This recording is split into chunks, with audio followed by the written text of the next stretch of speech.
Welcome, everybody, to D.A.After Dark. That's right, Dueling Aces is getting a little bit of a facelift here. We are going, as we always joked around and set it up, and ta-da, here it is.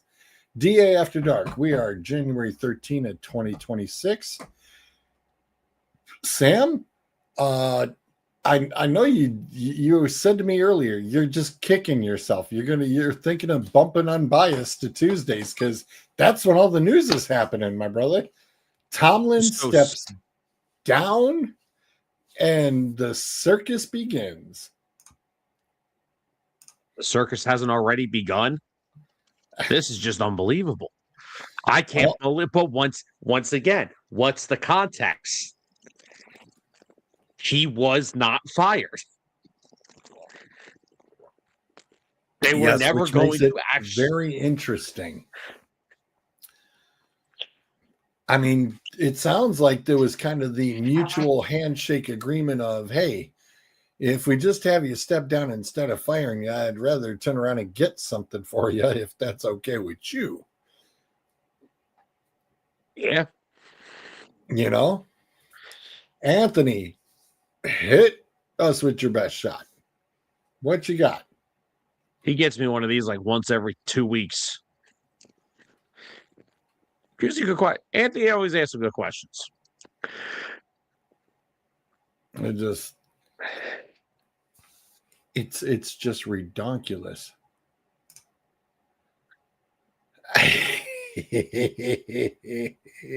Because, ladies and gentlemen, that's what we call a terribly ran organization. Right? Speaking of which, our friend Benchwarmer Brandon has even set up a wonderful little play on it. Come on, get out there.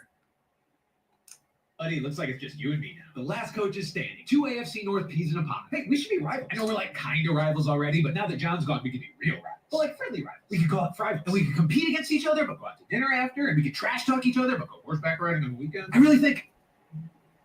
Mike? Yeah, he just did. So I'm the only AFC North head coach that survived? Yep. How the did that happen? I have no idea. Well, buddy, looks like it's just you and me. That's the real reason why Tomlin stepped down. That's the real reason. He just went, oh, hell no. Tomlin was like, single-handedly. Nope. He said, nope. Look, I think if what happened last night didn't happen the way it did, I think he would have stayed. That was bad yesterday. Sam, I caught up this morning because my new meds I got now. I was gone by I think 9:15. I was toast. So I totally missed everything. Apparently I didn't miss much considering I did catch it was I think 7-3 when I went last. I could stay awake to watch it, and then somebody after the notes it said, well, it got to 7-6. It was 10-6, and I'm going, okay. And then the fourth quarter happened and it was on. And after all the replay stuff I saw this morning, I was like, what in the wow. I mean, that was nuts. And if Stroud just kind of does the smart thing and actually does throwaways, Houston actually probably even has a bigger lead. But my God, did that defense turn it on in the fourth quarter? Wow. Two defensive touchdowns. They did. What's the one thing I said? The Texans defense, I said it all season. They're the best defense in football because they do the two most important things. They get after the quarterback and they take the football away. Well, didn't we also say that we thought that the defense would score to turn around and help out the offense? I believe we covered that one. Hold on. You're talking to the idiot who picked the Steelers to win the game. So don't put me. I wasn't going to bring that up. I was trying to leave that alone, my friend. I was leaving it alone. You can. I'm the idiot that did. Tune in the Friday Night Gridiron picks for more stupid predictions from me. New segment called Sam, what the hell were you thinking? It's okay. It's all right. No, it's. Well, but no, now that Tomlin did what he did, we go from the poker table to now we have a baseball team. Oh, Jesus, St. Christopher. Tomlin just helps fulfill a full-on baseball team of head coaching possibilities. And of course, we had to put out in left field to start the New York Giants because they're always out in left field and we never know what's going on over there anyway. Hold on. Wait. Do you mind, since I'm like the baseball guy, can I give you can I give you the breakdown on why all these teams are where they are? All yours, my friend. All yours. All right. Well, let's start off here. The Giants are in left field because, well, like George said, they're out there. The Dolphins are in center field because just like their opponents at their home games, they like to be out in the sun. The Raiders are in right field because they are as lost as Jose Canseco in the outfield. The Tennessee Titans are at first base because they pull a Bill Buckner once every 5 years. The Cardinals are at second base because, well, the birds usually like to fly south, not northwest. So I already know what I got something good for the Cardinals. The Browns are at shortstop because usually the first thing they go on a shortstop is their defense, but the Browns actually have a good defense, so I actually like them there. That's why I put them. That's exactly why I put them there. The Steelers are the starting pitcher because, I mean, shit, they're the old reliable, and usually starting pitching is old reliable in baseball still to the teams that care about it. And they're constantly going through a rotation of quarterbacks currently, just like a pitching rotation. The Falcons at third base I like because I feel like third base is like you're a 4-tool player and you're that close to the fifth tool. Like the Falcons are a quarterback away and they're a good team. Good receivers, good running back, good offensive line, young up-and-coming defense. They just need that quarterback and they're in good shape. And the Ravens are the catcher for one reason. And the reason that they are the catcher is because their wide receivers couldn't catch chlamydia in a whorehouse with a fistful of 50s. That wasn't what I had in mind when I put him as the catcher. Have you seen their wide receivers? Have you seen Mark Andrews? I understand that, but that's not why I was putting him at catcher. I was putting him at catcher because they were probably putting Isaiah Likely. You're putting Isaiah Likely too close to the white line. We know what happens when he's too close to the white lines. Wow, we really are stressing the after dark part of this, aren't we? No, just the dark. No, just the dark part. Just the dark. I was putting Baltimore as the catchers because they're probably going to catch the best coaching candidate. Oh wow! Okay, yeah, that's that's why guys. Let me just explain this really quickly. George, every day since asking me to join DA full time, he has regretted it every moment. He cries himself to sleep. Oh man. So yeah,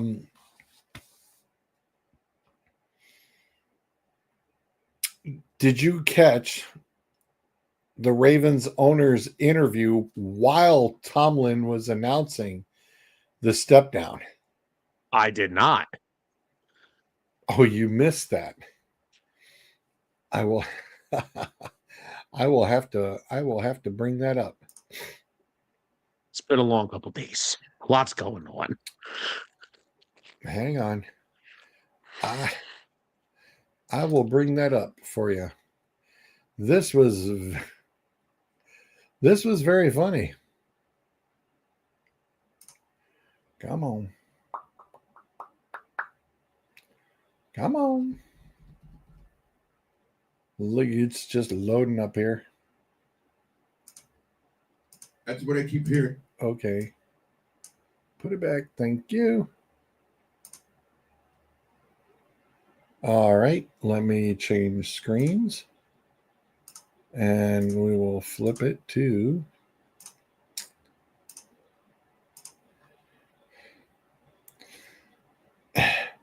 this was about taking place roughly about 5 minutes after it was official. In Pittsburgh, he did. Is it official? That's what I keep hearing. So, is he candidate here? Holy shit, Mike! Wouldn't that be awesome?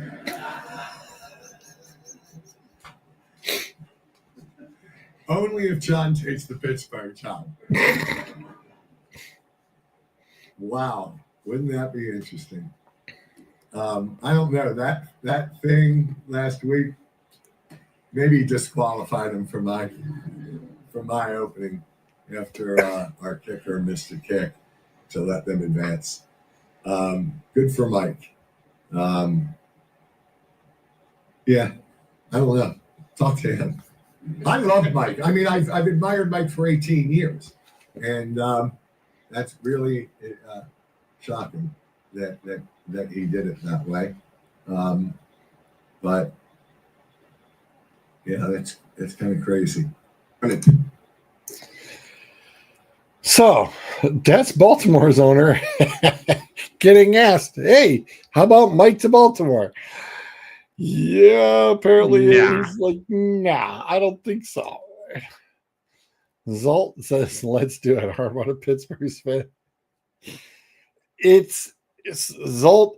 I know once you get in here, it's like, yeah, spin the wheel of death, and this is where everybody landed, right? It would be the most wild thing. And everybody would say the NFL would be totally rigged, Sam. Tell me I'm wrong. If everybody said the NFL would be totally rigged if this went down. There would be some conspiracies, without a doubt. There would be some conspiracies for sure.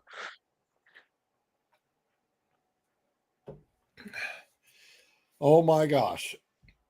I mean, and especially because Cleveland would have to give Pittsburgh something for the quote unquote compensation because Tomlin only stepped down, which means they're going to get something for him if he should decide to coach again. I'm telling you, they're going to trade him to the Raiders for the first overall pick. And Sanders, what's up, Scott? Scott goes, yeah, we'll take Mike McDaniel as the new OC. Yeah. Yeah, exactly, Anthony. I mean, ownership, you heard him. He's not that's not happening. Yeah, exactly. We're going with another Doc Rivers situation here. Yeah, like how the Clippers did it when he was with the Celtics. That's what we're going with here. Yeah. This is definitely going to be entertainment value galore as this goes on. But I mean, my God. Oh. And Flores as our DC. Jesus. Flores has actually been, I will say, he got interviewed by Baltimore today too. Yeah, but somebody brought him up for Pittsburgh as well because remember when he got fired from the Dolphins, he went to Miami as a senior, to Pittsburgh as a senior defensive assistant, and they loved him there before he took the Vikings DC job. He did? Is it official? That's what I keep hearing.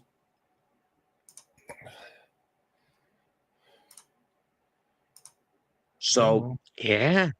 It could be an option. Not sure how much of an option, but it could be an option.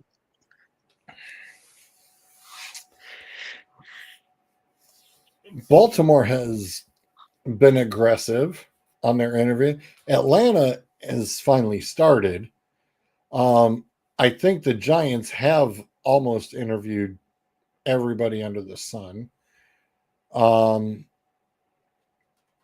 I have not seen too much as far as Arizona saying they have been interviewing people. Because nobody wants that job. Anthony, I know Robert got one interview so far. That was it.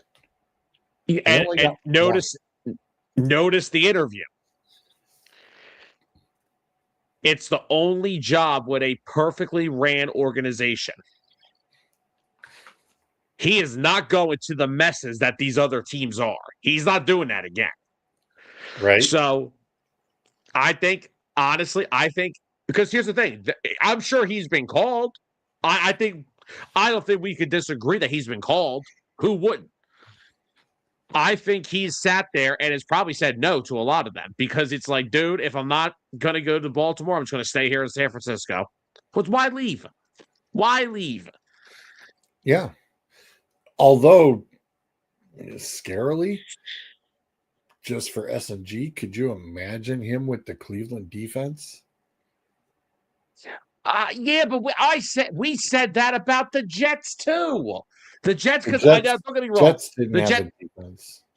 No, they had talent on that defense, is what I was saying when he took it over. But it's like, why go? But that's still with the quarterback situation and the Watson contract. It's a mess.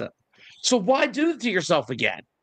If I was him, if I am knowing I am not getting the Baltimore job, I'm staying in San Francisco. Yeah. Why leave?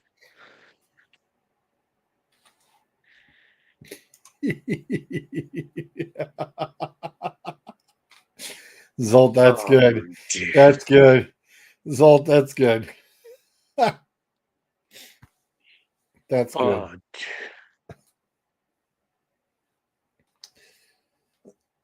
Like, the only other team on this list for Salah would be, I guess, Atlanta. Yeah, that was the only other one. I mean, Pittsburgh's just a total cluster bomb right now. I mean, if you don't think that Aaron Rodgers isn't going to go to his little dark place and go, you know what? He's think done. I'm good. Yeah. Here's the horrifying part. We know that Miami benched Tua. They know they want to move on for him. The Cardinals benched Kyle Murray. They're looking to move on from him. The Giants. Let me ask. Okay. What are you going to do? They need to bring in somebody that knows the kind of structure on a roster they like. Harbaugh makes sense for the Giants because of that.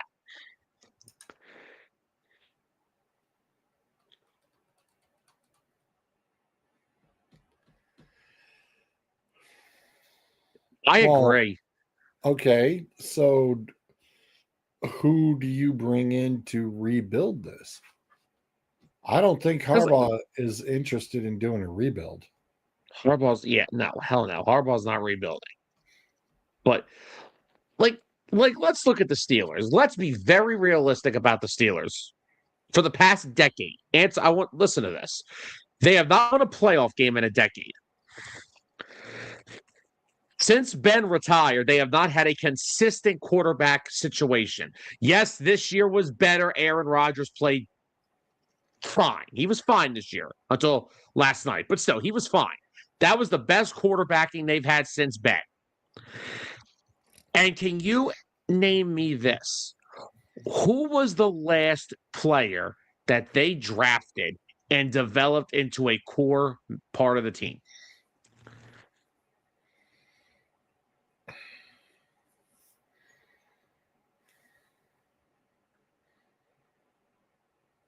Well, they traded for Bettis and then drafted Roethlisberger.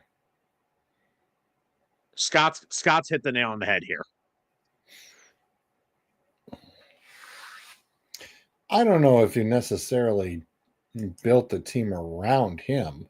No. I'm not saying built the team. I'm just saying, when was the last guy they drafted and he turned into a franchise type player at any position? It was him. Yeah, it was. They Yeah, haven't I'd say had. it was that.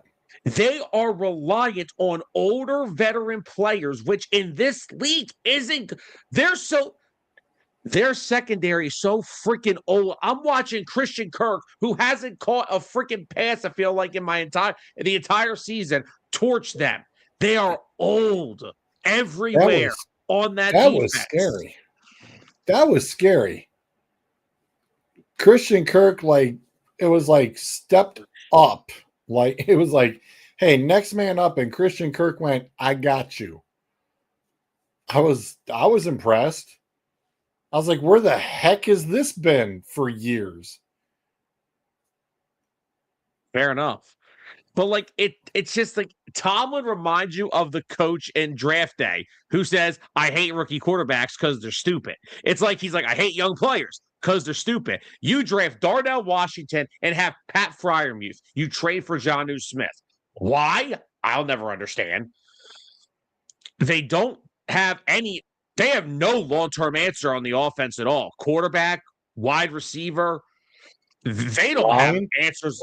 Line Hasn't been good since freaking before Ben left. Clint, the Browns are shortstop because they got a solid defense. That's why. Solid defense. He said, "Get the Raiders out of right field for the disrespect to Roberto Clemente." Oh, that's not where Sam went with that one. Oh, Clint, you don't want to know where any of this went.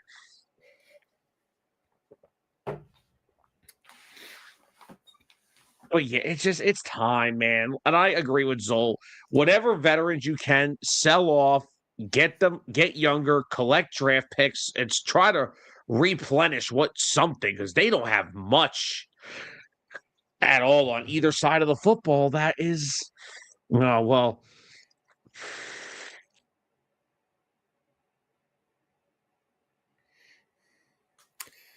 So Mike's jumped on from his YouTube side. And somebody else said it too. Get a coordinator. Zolt did. Saying got to get a young coordinator who wants a shot to build the team from scratch. Mike says the same thing. It's like, yeah, Cowher and Tomlin both were, you know. So who is your young coordinator that you're thinking of? I mean, because right now, if I looked at most of these guys getting interviewed, they're not youngsters. They're kind of mid to older. So, I mean, is there anybody you're looking at, Mike? I got two interesting names. I don't know if these guys are head coach. Are we talking about being a head coach or being an OC? Head coach. Okay, never mind. Because the problem with the Steelers is they are offensively behind the entire rest of the league. Yeah, they're in a little bit of a pickle right now. I mean, they're not. They're basically about a week and a half behind, basically. But nobody has been offered anything anywhere. It's like the joke we make in college football. Michigan runs their offense like it's 1950. The Steelers run their entire team like it's 1988. It's just not like that anymore.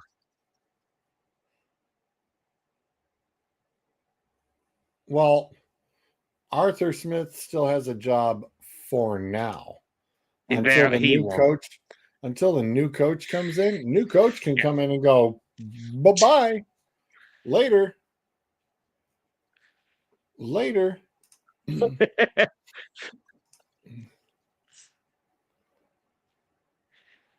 Who interviewed?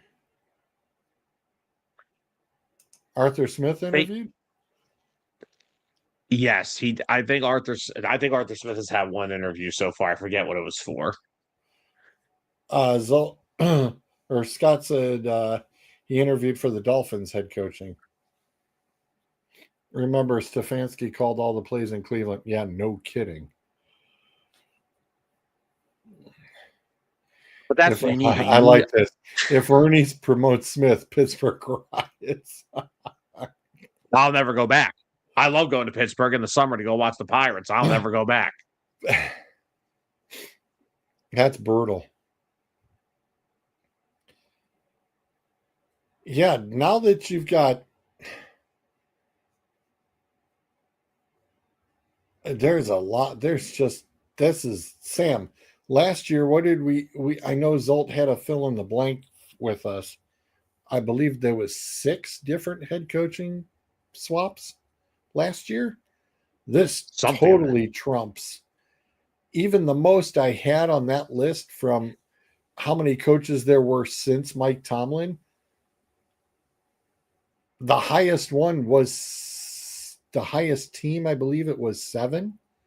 We're Something now of at that nature. 9. We are at 9 head coaches. This is literally almost a third of the league, Sam, needs a head coach. And the Packers haven't spilled any beans yet. They're working on an extension for LaFleur. They're not going to get rid of him. If they did and they can't figure something out, could this get wild? He'd be every team's first call. LaFleur? Yes. LaFleur's a good coach. I'm just saying, we go from a baseball team to a softball team at that point. Yeah, we'll be having too many. We'll be going to a T-ball league. We'll be going to a T-ball team, like 19 infielders. And then I can come up with another bad joke, like I did for the Ravens. Mike, who knew we were looking at almost all of the AFC North getting new coaches? Except the Bengals.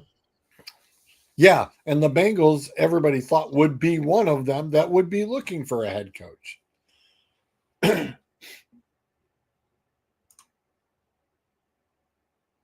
Yeah, Scott, Tomlin actually stepped down today. About 5 hours ago now. It was about 5 hours ago. Yeah, Tomlin's gone. Tomlin is bye-bye. So now you don't know who your quarterback is in Pittsburgh.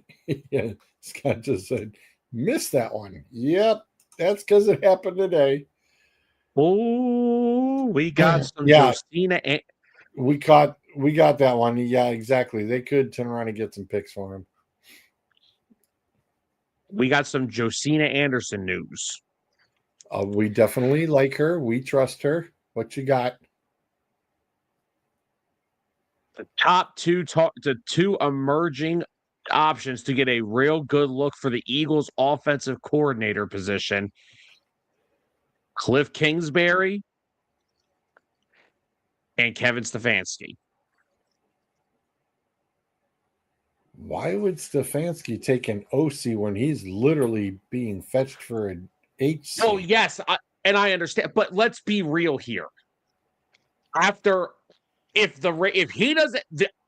Stefanski gets the Ravens job, it's a slam dunk. But if he, after going through what he went through in Cleveland, I'm not insulting the Browns too much on this. If some of these guys don't, even same thing with Kingsbury, only one guy can get the Ravens job. If these guys don't feel like any of these other jobs are better, much better, why would you not just want to go take an offensive coordinator position with, one of the most gifted NFL offensive rosters in the league and replenish yourself for a bit? 'Cause I'm sorry. If I'm Kevin Stefanski, I am not going to the Giants. I am not going to the Dolphins. I am not going to the Cardinals. And I am sure as hell not going anywhere near the Titans. That Giants job, though. They need somebody like Harbaugh needs to be there. Yeah. And I hate saying that because I'm an Eagles guy. I will say, though, I don't know how crazy I am about Kingsbury.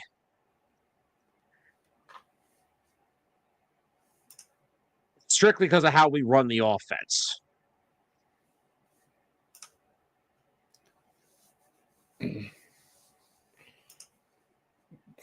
God.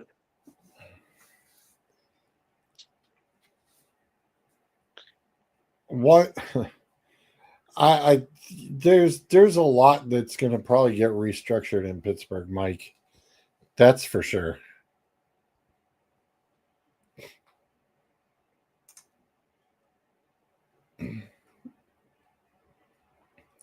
Yeah, I don't disagree. The Giants had Stefanski as their number one until Harbaugh. Like I said, once John goes through, I believe pretty much most of this week, it's only Tuesday. I think by Friday or Saturday, I think we definitely things will settle down, and the big guys, I think, will make their decisions. I think through the weekend. I think by next Monday, we're looking at least half of this group filled, Sam. Oh, yeah. I think at least half of this group is filled. I could see it. I mean, the ones who can't get announced yet, of course, is Kubiak from Seattle. He's about to be the only one. Kevin, the owner of the Ravens, you missed it earlier. We played it already. It was on Twitter. He already said, yeah, that's going to be a no. He already said no. Who has the better team, the Giants or the Titans? I think it's the Giants at the moment. Sam? Giants have more established talent. You know, you have Jackson Dart, Cam Scatterboo, Theo Johnson, Malik Neighbors. Defensively, you have Abdul Carter, Brian Burns, Dexter Lawrence, Kayvon Thibodeau. But with the Raiders, you got Bowers and Genty, and you're going to have probably Fernando Mendoza. So, that's tough.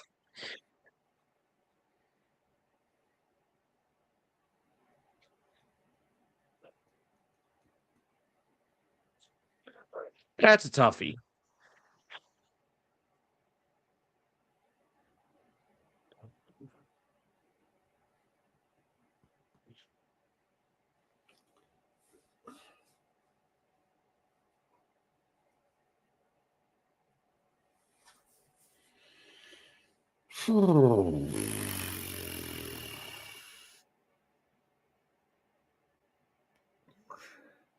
Sorry. I was just getting basketball information. In terms of the Titans, I think the Titans are just a mess. I don't care what they have in terms of capital. They're a mess. They just stink. I'd rather have the Raiders job. I don't know what else Cleveland is waiting on. I think pretty much at this point, they're interviewing around what they want.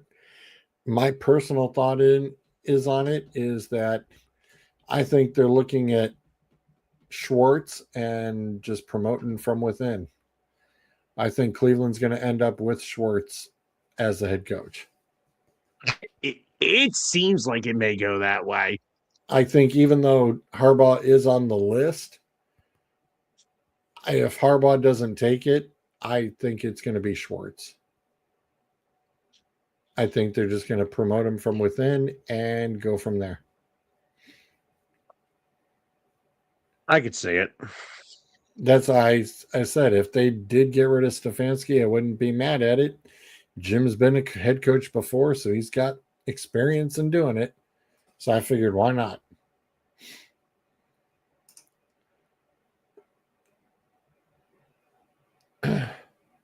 I don't know, Clint.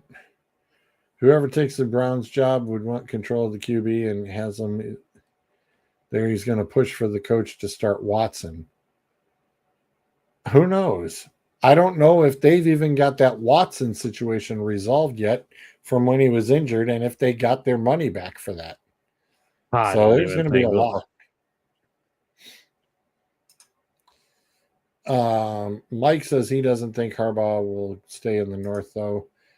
Mike, the Harbaugh family is actually from just East Cleveland, so it's pretty close. They grew up Browns fans and everything else, and he loves Cleveland, and so who knows? Scott's like, yeah, that works so well for Detroit. Listen, Scott, sometimes the first stop isn't a good one. Sometimes it takes that second opportunity. It's happened for a lot of coaches that way. Their first go around didn't work, but the second, it turned out better. You know?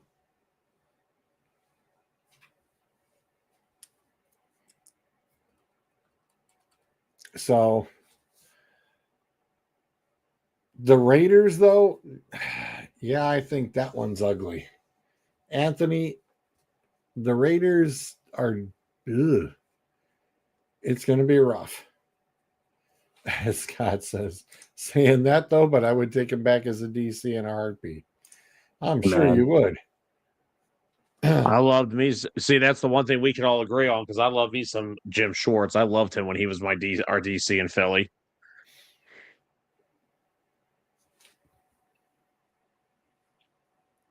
Mr. Bennett, how the heck are you? Good to see you, my friend.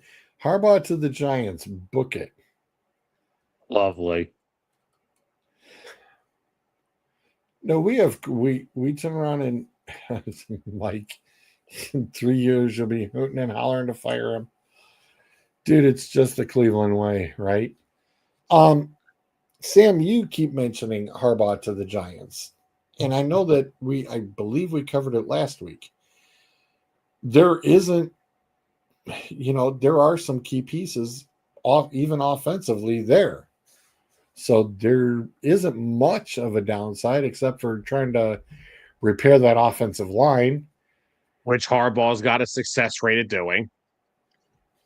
God knows the special teams is right up his alley. Exactly. And then that only works on having to solidify up some secondary assistance for the defense. Which in Baltimore under him, they've drafted pretty well in that department.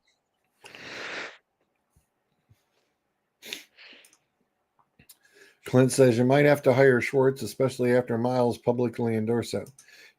Yeah, like I said, Clint, I wasn't going to be mad about it at all when I had brought it up if they had fired him. And I said if they promoted Jim, it would be great.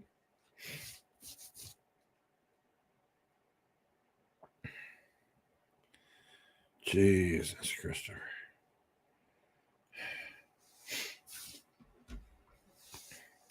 Sorry, their basketball scheduling stuff for Saturday is getting weird.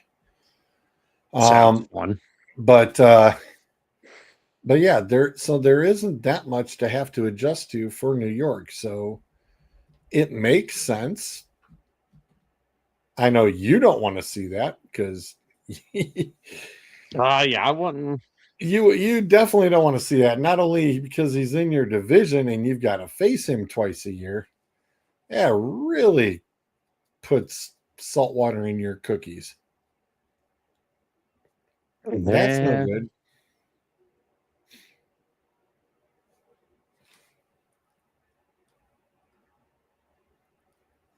Clint's got a hefty one here. Irritated because Brown's front office said they're moving in the right direction at the QB situation. Ended up with a 5-member QB room. They're not listening to Garrett.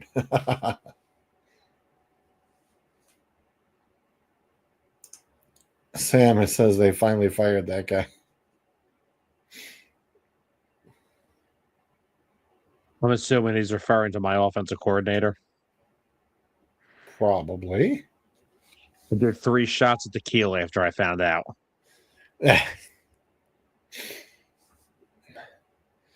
So, who do you think Matt Ryan is going to be eyeballing?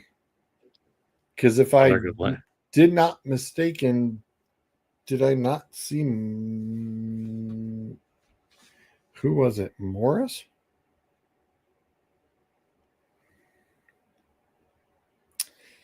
George Kittle officially placed on. Yes, we know.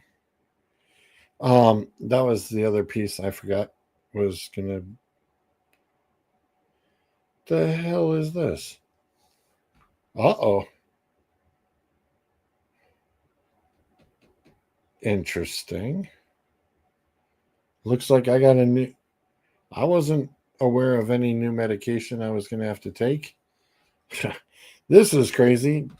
Breaking news. I have a new medication inbound. Okay.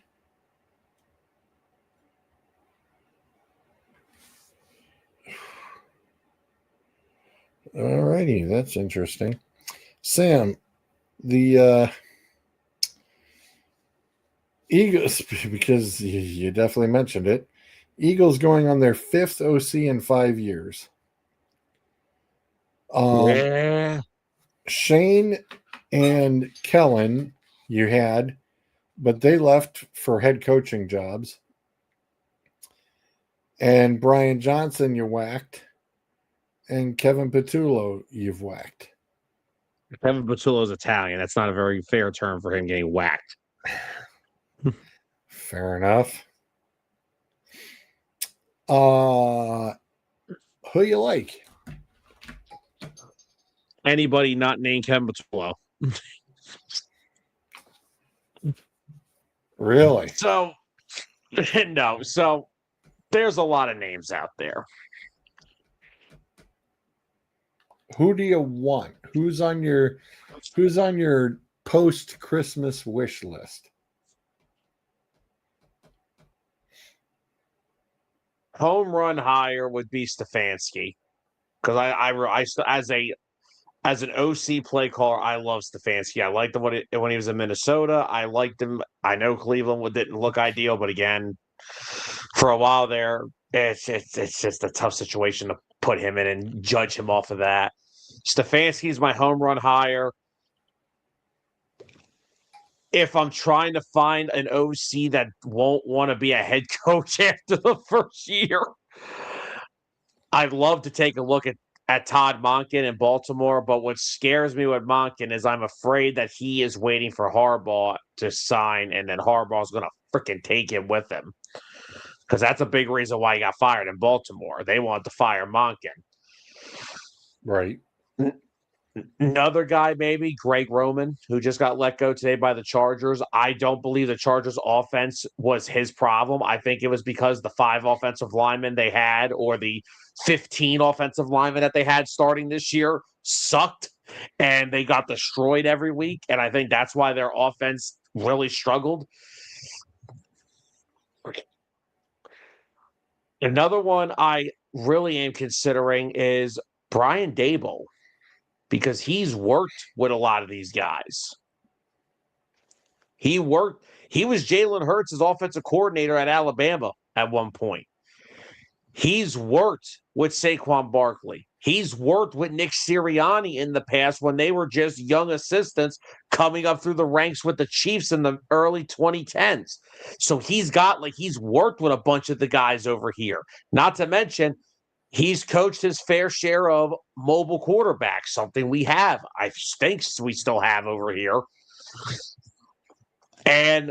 But those are some of my options. I know Mike McDaniel is an option. I don't think McDaniel is going to. Well, first of all, I'm not trusting a guy that can't coach in cold weather. I'm not doing it. This ain't Miami, sweetheart. We play in Philadelphia. We're playing in snow, and we're beating the crap out of teams with it. I don't think our personnel fit the style of offense McDaniel likes to run, personally. So I don't think that's going to be a fit. Now, the thing to note is Cliff Kingsbury was the runner-up for the Eagles offensive coordinator job before they hired Kellen Moore. He interviewed for the position. The problem was he wanted to bring in his entire staff that he wanted, which would have meant firing Jeff Stoutland as the offensive line coach. And we know Howie Roseman and Jeffrey Lurie. That ain't happening. Stoutland has been on this coaching staff now for 13 years, and he's been on freaking the last 3 coaching staffs with Chip, Doug, and Nick. So that's why he ended up not getting the job. The other issue I have with Kingsbury, he loves that air raid type attack. I'm perfectly okay with that. But I like the fact that the Eagles prioritize their offense being a run-dominant team. Not just run-oriented, not just 50 run, 50 pass, meaning we will throw the ball 10 times in a game, but we're going to run for 150 on you, and there ain't nothing you could do to stop it. I'm afraid with Kingsbury, we will basically, quote-unquote, abandon the identity of our football team, which is being a strong running team. So my targets I like Stefanski, Dable, and Todd Monken. Those would be my top 3. And Greg Roman may be my 4.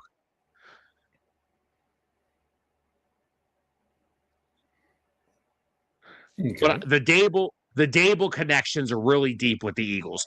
Like I said, him and Nick started out in Kansas City in 2012 as assistants, so they've worked together. He's, of course, we know he coached Saquon in New York.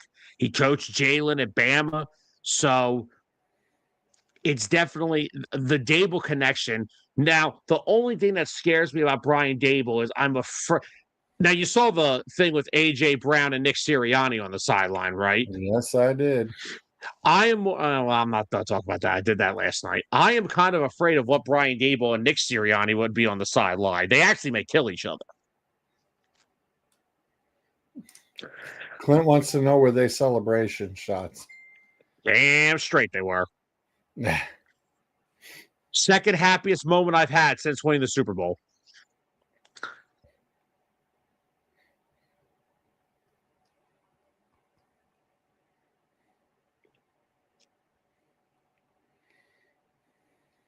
So, but clearly, I mean, from the report that Josina Anderson just put out, they're looking for like not just a veteran play caller, a established veteran play caller, because I'll tell you now, this is the last time we're ever promoting an OC from within the organization again. It's failed twice.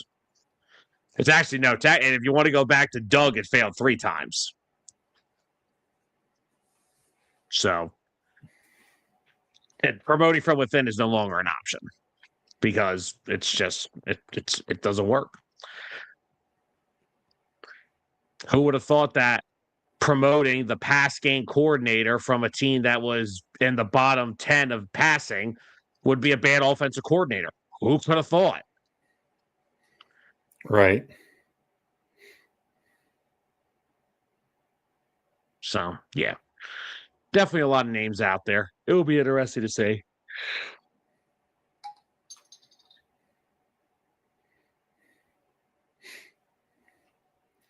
I apologize again. Everybody's like, what's going on? It's like, I'm just message the HC and we'll get answers.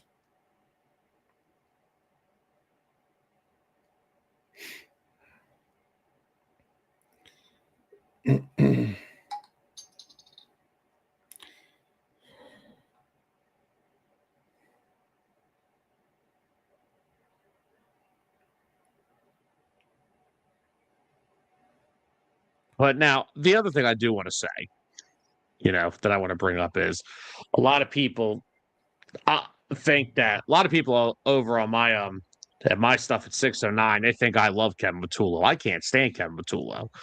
The other big issue with the Eagles this year was the health of the offensive line. Landon Dickerson and Cam Jurgens were battling constant injuries all year. Landon Dickerson had a knee problem that he had in training camp. Then he had a calf problem.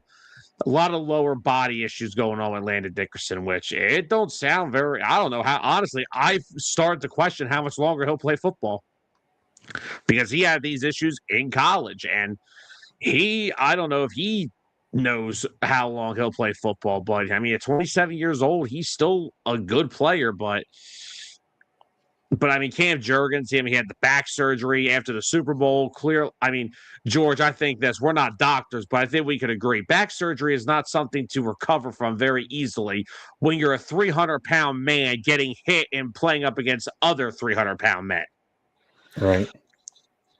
So it's his first year removed from the back surgery. Hopefully next year he's a little more healthy.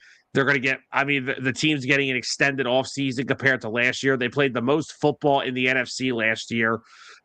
So I think that had a lot of wear and tear on them this year. But Jurgens has the back problem. Then he tore his knee up against the Vikings. Then he got a concussion. And then Mailata was playing through nicks and bruises. Lane Johnson was playing through shoulder injuries, the foot problem. It was a mess on the O-line this year. And be prepared because they're going to address that in the offseason. I am possibly expecting 2 new starters on that unit next year. And they could both be on the right side because we don't know what Lane Johnson's future is.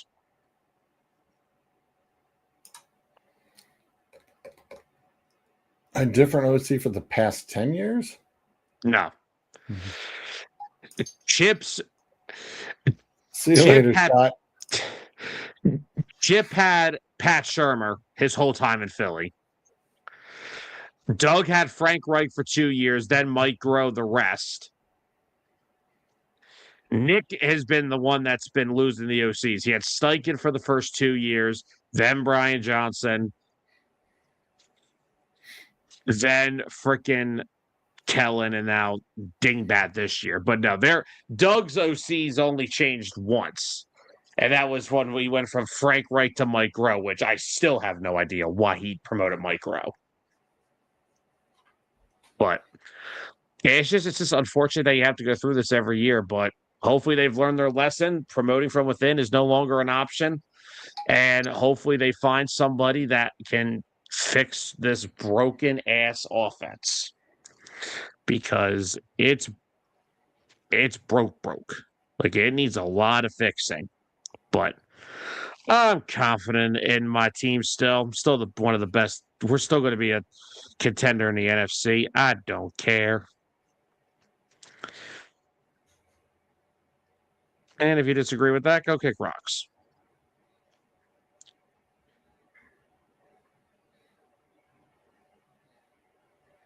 So I'm just finishing up the message. I'm just passing along stuff.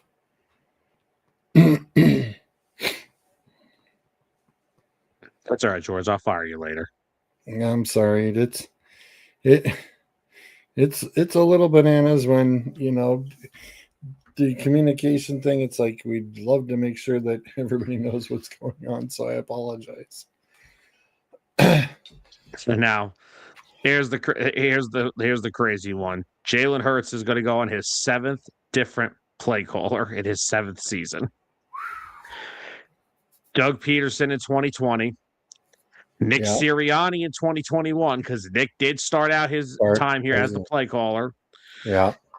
Then Shane Steichen, then Brian Johnson, then Kellen Moore, now Kevin Patullo. Wow. And now whoever. Wow. That's got to be frustrating.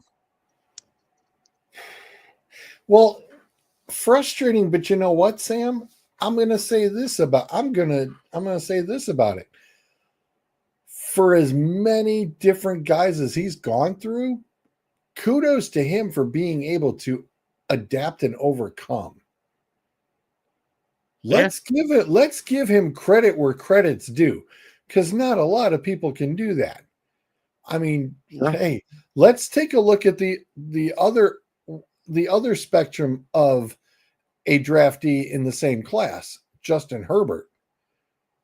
Not only OCs, but HCs there as well. And how many different systems he's having a hard time adjusting to. Let's look at it from that aspect. Jalen Hurts is just boom, boom, boom. Okay, who's next? I mean, Shane Steichen, 2 of his former OCs were Shane Steichen and Kellen Moore with the Chargers, and the Eagles went to Super Bowls with those two.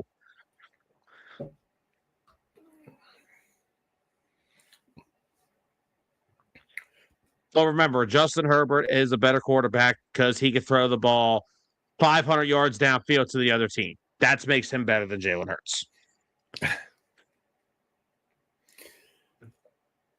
Okay, I'll put it out there to you. Is Justin Herbert a bust? No. He's a good quarterback. He's not a great quarterback. He's not a bust, though. He's super talented, but when the moment comes up bright, that light gets a little too bright for him. Joe Burrow. No. He's been, it's hard because, he has been unhealthy. But, the guy did get to a Super Bowl. He was carrying that team to that Super Bowl. The O-line sucked. The defense was, in my opinion, the defense was average at best. He is not a bust. When you do stuff like that, you're not a bust. Injuries have subsided some of his career, yes, but he's not a bust. To be a bust, you got to be like Jamarcus Russell type bad. Like, that's a bust. Tua. No. Overrated, yes, but not a bust.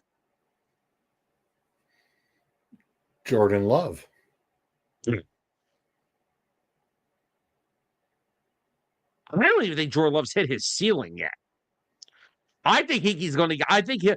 If you listen, so here's my personal opinion how I like to build an offense. Even though yes, I do have AJ Brown. I believe the quote unquote number one wide receiver is an overrated aspect in the NFL.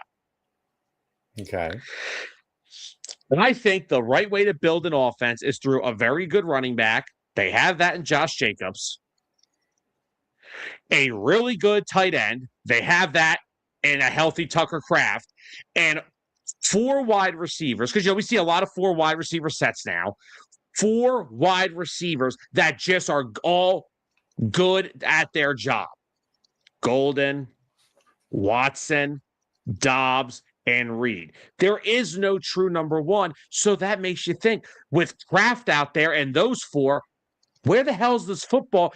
George, let's be real. There are not many teams that are 4 cornerbacks deep in the NFL. No. So now you create hell for a team because it's like this ball could go to Watson, it could go to Golden, it could go to Dobbs. Where the hell is this ball going? You have that type of attack, and then next year, if they have a healthy O-line, a healthy Tucker Kraft, a healthy Josh Jacobs, and they keep those 4 wideouts, they could be dangerous because I like the space the ball out approach better. I don't mind having a guy like a Jamar Chase or an AJ Brown or a Justin Jefferson, but again, George, I know you and I aren't big national talk guys, but the one thing about Colin Cowherd that I have to agree with, man, some of these wide receivers are fucking babies, man. These guys are. They are just they're fucking divas.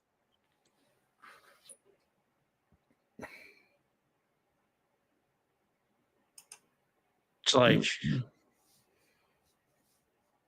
Because of it just being a Packer QB. Anthony, that kind of reminds me of like a couple years ago when the Eagles had to pay Hurts after like 2022. He only had that really one good season. They had to pay him. It's not their fault that the timeline screws you. But Jordan Love has not been bad. He's been good. Look, are you telling me that he lost that game Saturday night in Chicago? Some bitch threw for 4 touchdowns. Right. He's a good quarterback when he's healthy. And he was banged up this year, too. That whole team was. No Micah, no Wyatt. Oh, Zach Tom was banged up. Zach Tom's one of the 5 best right tackles in the game. They were banged up this year. But no, Jordan Love's not a bust. Is that entire draft class? The notable, still active quarterbacks. We're not even about to go into Jacob Eason or. Oh, did you come up with another direction? We're going And Easton no. to stay. Jacob Eason, he even turned around and got journeyman miles are in fact too. Oh my God, this man brought up Jacob Easton. So where the hell are you? I need Zolt. You brought up Jacob Easton. Well, you ask stupid question, get stupid answer. I was trying to say I covered the primary worth individuals. I wasn't going to go into Jacob Eason.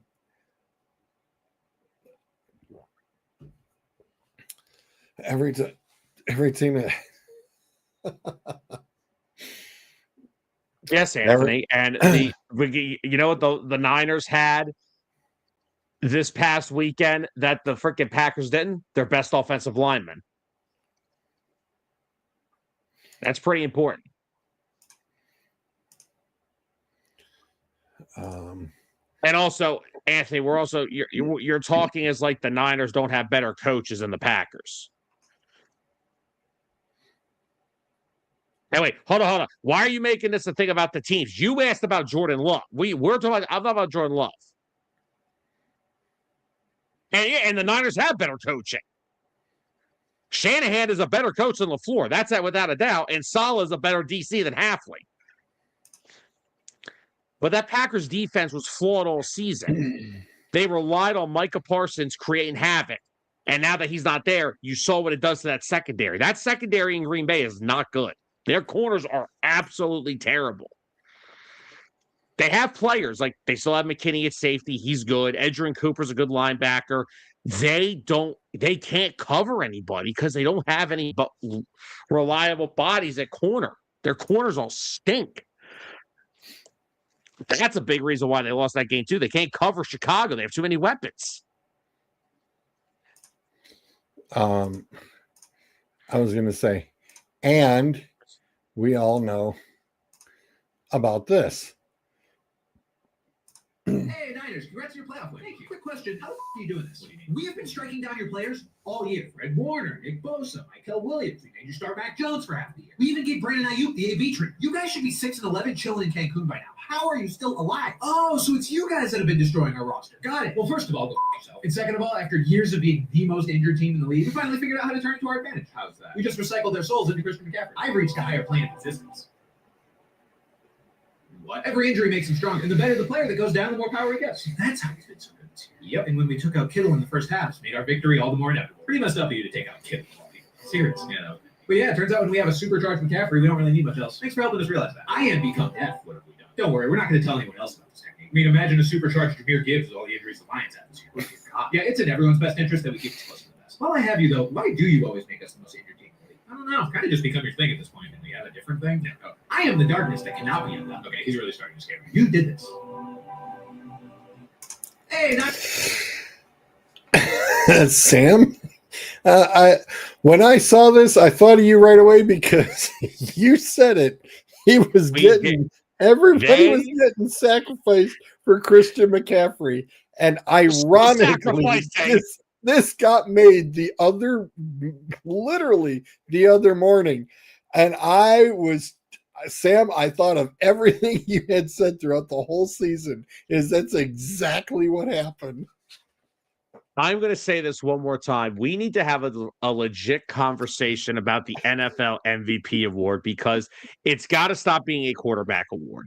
The most valuable player in the NFL over the past 2 years have ironically been a position that nobody likes to pay, and they've been mother effing running backs. Saquon Barkley last year, Christian McCaffrey this year. George, that's your team. Do you honestly think this team would be the position they're in if they didn't have Christian McCaffrey?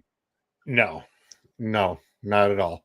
And like you said, a healthy one at that. And as this clearly was noted, like I said, you've been calling it all year. It's like everybody goes down, but McCaffrey's golden. And that explained it all right there, my friend. That explained it 100%. Not to mention, we got to also address something else. Brock Purdy is playing some damn good freaking football right now. He's doing okay. He's managing the game like he should. George, it is he's hard game to manage a manager. game when your leading receiver has to beat DeMarcus Robinson. That is and George Kittle's out. That is a tough task. I'm not going to lie to you. The trick play with Juwan, I was starting to cook dinner because I knew my blood pressure wasn't going to make it. So I started cooking dinner because I was just like, nope, this is done. Just don't worry about it.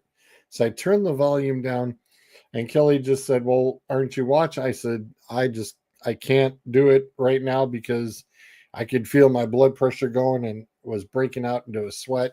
And I was just like, yeah, we're not going there right now. So and as soon as I was looking at the TV, I said, the 49ers need a touchdown here to turn around and really make any case of the game. All of a sudden, there's Purdy, Jennings to McCaffrey, Jennings getting clocked.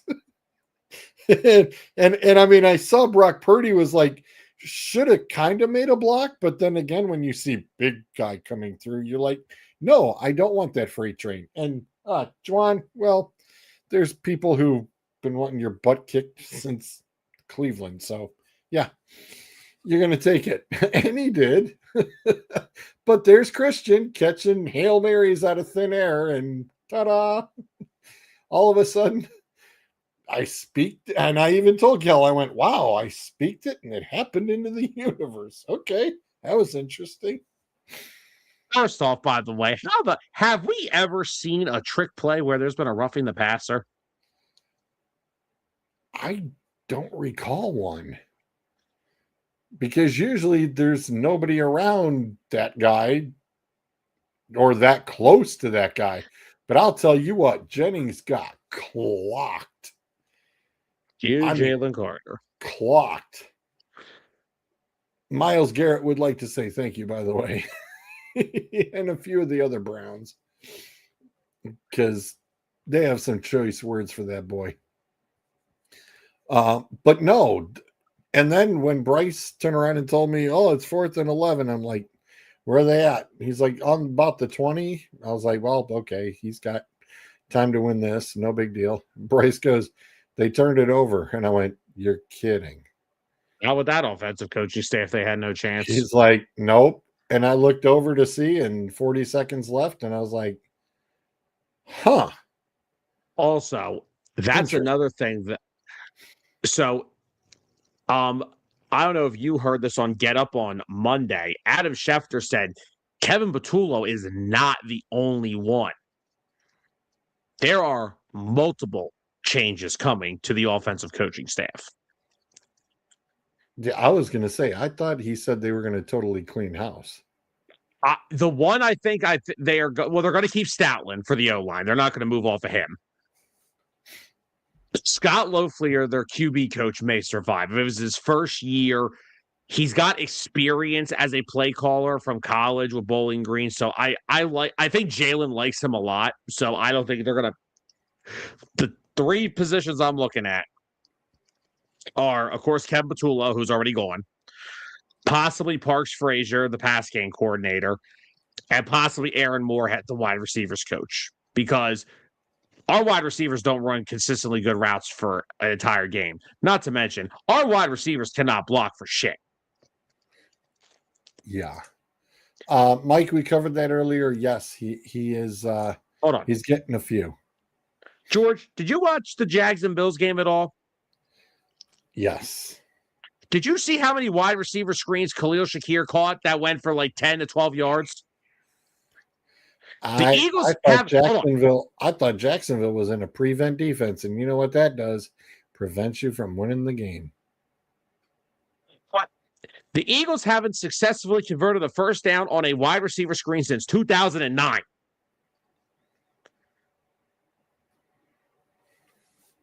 Wide receivers that are supposed to screen don't screen. I love A.J. Brown. I love Devontae Smith. They can't block for shit.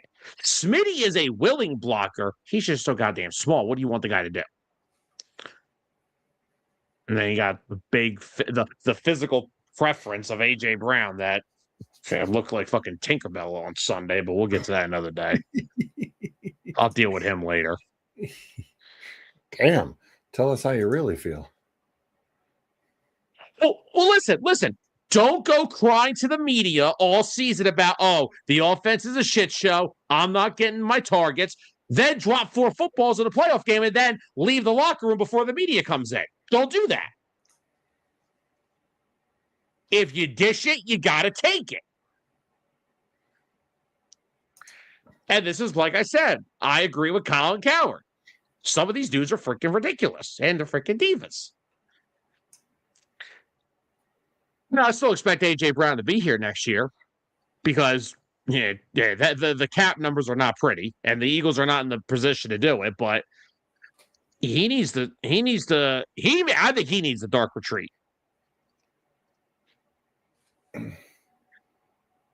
Shit. Hey, Big Dom had more catches on Sunday than AJ. I was just going to say, somebody had better hands than AJ did. I'm assuming you guys are moving on from him. I mean, I heard you. Listen, I know 3 years ago, I gave you guys crap about him, and I was like, listen, okay, but he's crap. He's crap. If you look at A.J. Brown from 2022 to 2023 and compare to now, he's not moving the same. He's no longer that big, dominant physical presence that he was. He is getting his body is not. It's something's going. There were reports that came out when they traded for him that there were concerns about his lower body throughout his career. And now it's all of a sudden, he's got the knee injury from 2023. He's had multiple hamstring issues. George, I'm pretty sure as you get older, that doesn't translate in a positive direction. He's not moving the same. And people keep calling me the idiot because I'm saying this. I said Devontae Smith is the more talented wide receiver this year. I think I'm right. I don't think you're wrong. I also said, as bad as this offense was this year, it was operating better when it operated through Devontae and Dallas Goedert. Then AJ pitched a bitch, started complaining, and then the offense went stagnant again because Jalen Hurts felt the obligation to get him the football. If not, he's going to sit there on Twitch with Twitch streamers in the media and complain about the offense. But remember something. This is the same guy that had 5 catches for 130 yards and 2 touchdowns against the Vikings, and then immediately after the game went on Instagram and said, using me, but not using me. George, I try to, out of respect for you, because this is your show, what the fuck does that even mean? I had 5 catches, 130 yards, 2 touchdowns, using me, but not using me. What the hell? What does that mean? It makes no sense. This is the same guy that came out. Do you remember what he said last year? He came out a week later and said, winning the Super Bowl didn't do anything for me. And he said, it's on his Instagram. Yes, that is proven. A.J. Brown came out and said, I'd rather dominate my opponent one-on-one on the field. It gives me more of a satisfaction. So you are a me guy. You care about your statistics and your accolades as an individual. You don't give a shit about the better of the team. Wow, I missed that one. If this was months ago, that's why. If Lane Johnson's entire body wasn't breaking on him, so here's what happens with AJ. If they cut him at any point, it's a $72 million cap hit in dead cap money. Ooh. If he is traded after June the 1st, it is a $43 million dead cap for 2 years. They will save $7 million if they trade him after June 1st this year. It'll be a $16 million dead cap this year. Then next year, a $27 million dead cap hit. But then bye-bye all goes away. If Lane Johnson and this offensive line wasn't so banged up, I would draft Mekhi Lemon out of USC in the first round and I'd kick this brick back to Tennessee and say, here you go play in this dumpster again. I won a Super Bowl, but it did nothing for me. Okay. I see where those priorities lie.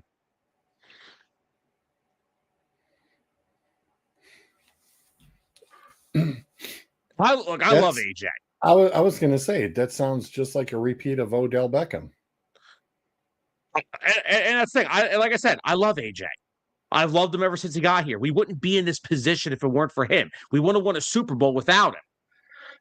But they're not going to move him because regardless of what's happened over the past year, I'm not in the business of getting rid of good football players for nothing. Right. I'm also not in the business of getting rid of good football players. A.J. Brown is still a very good football player. Someone's got to sit his ass down and say, listen, we are an NFC contender year in and year out. We are winning 11 or more games every year and getting to Super Bowls.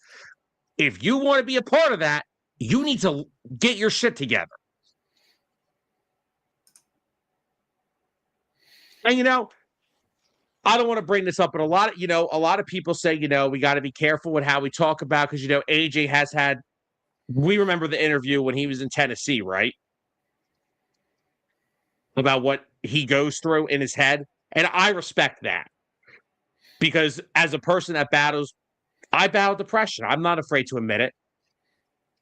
But George, let me tell you something. I've learned about this. For people that have if you go through mental health issues, depression, whatever, do you know what that kind of stuff does to you? It makes you not appreciate all the good you have in your life. When you battle mental health, you think, oh my God, like for some people, oh my God, the rent's due. I got the bills to pay. I got a kid who's a newborn. I got to pay for all his stuff. Oh my God, it's a negativity. But in your heart, you're like, I got a roof over my head, food in my fridge, and I got a family. Like that's the good part of it, right? Sometimes your mental health plays tricks on you and you don't appreciate what you do have. AJ Brown's got it pretty good right now. He's got a good piece, a high-paid wide receiver on a team that is still competing for a Super Bowl almost every year. The expectation every year is to be in the Super Bowl. What do you want to do? Go make more money, get more catches, and be in Tennessee and win 4 games a year?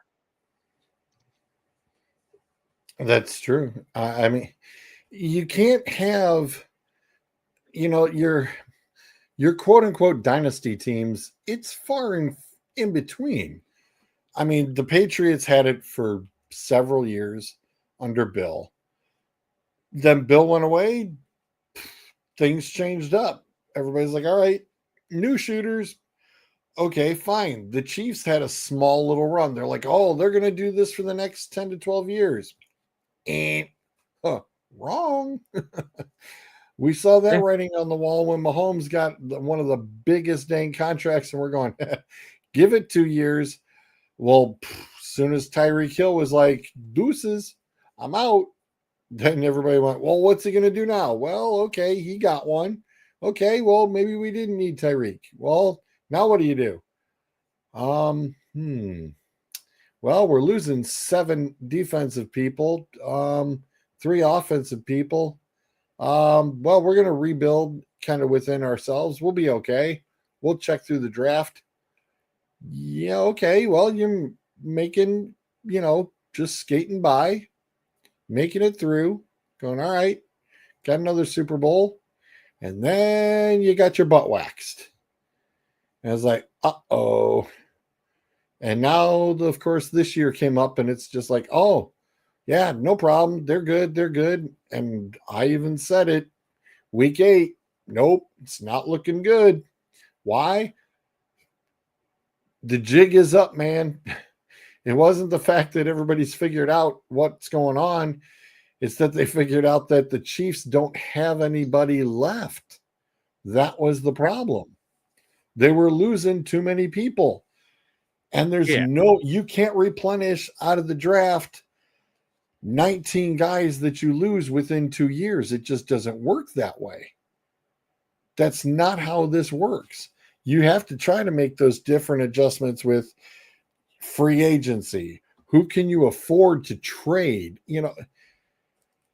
It's not good. And Sam. Plus, the Eagles right now, like over the past few years, let's be real, the Eagles have gone cheaper and younger on defense, drafting players on going rookie deals, and they've built one of the best defenses in football. They've got Quinyon Mitchell.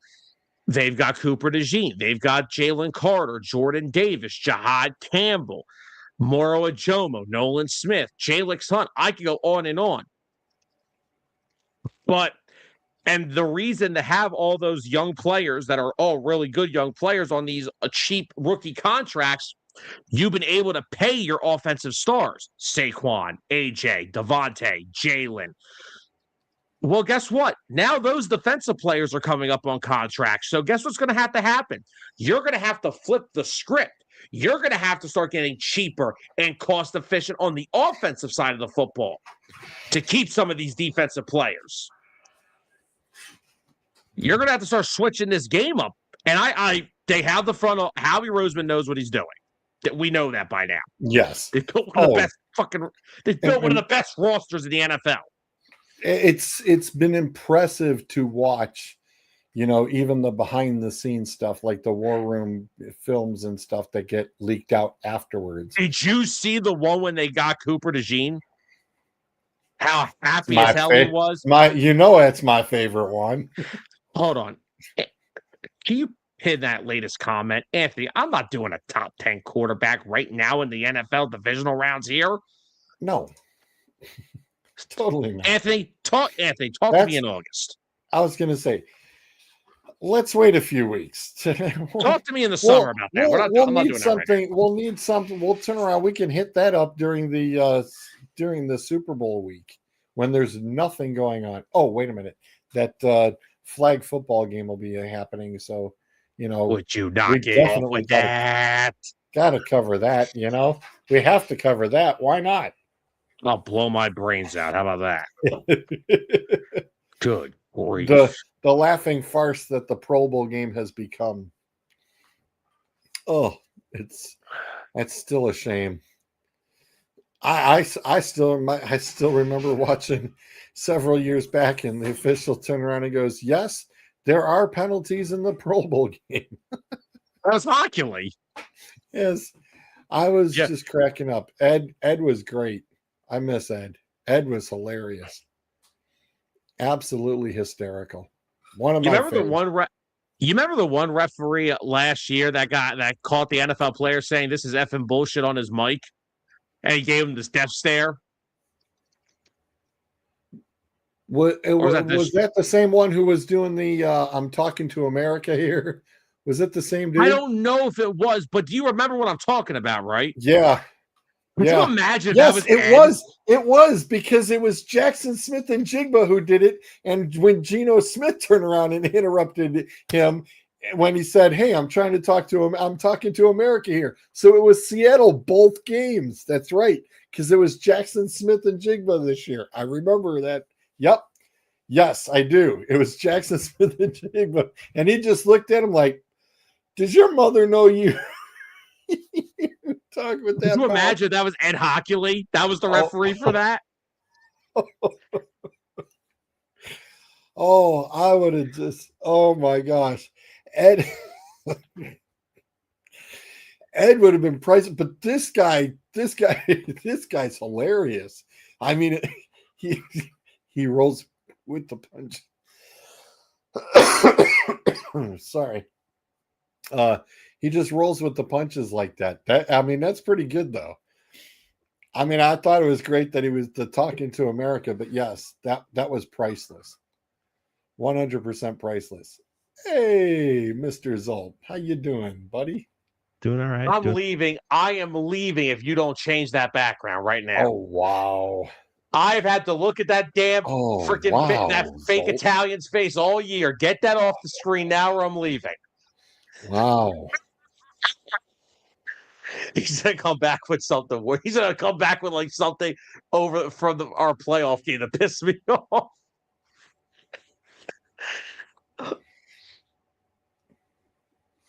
I wasn't serious. It wasn't that serious. Damn. He is. He's gonna change. He's changing out. I expected a Tomlin behind him. Yeah, like Ken Batul don't deserve that headline. Oh, there's the Pittsburgh. There's the Pittsburgh. Yeah, that's the Pittsburgh one. There's the Pittsburgh front office. I didn't have a backup plan. You didn't have to everything's actually fine. change it. I was kidding. That's fine. That's fine. I understand. Wait, let me be real. You heard me say I was going to leave, and you're like, oh, wait, me and George by ourselves. Yeah, Shit. no.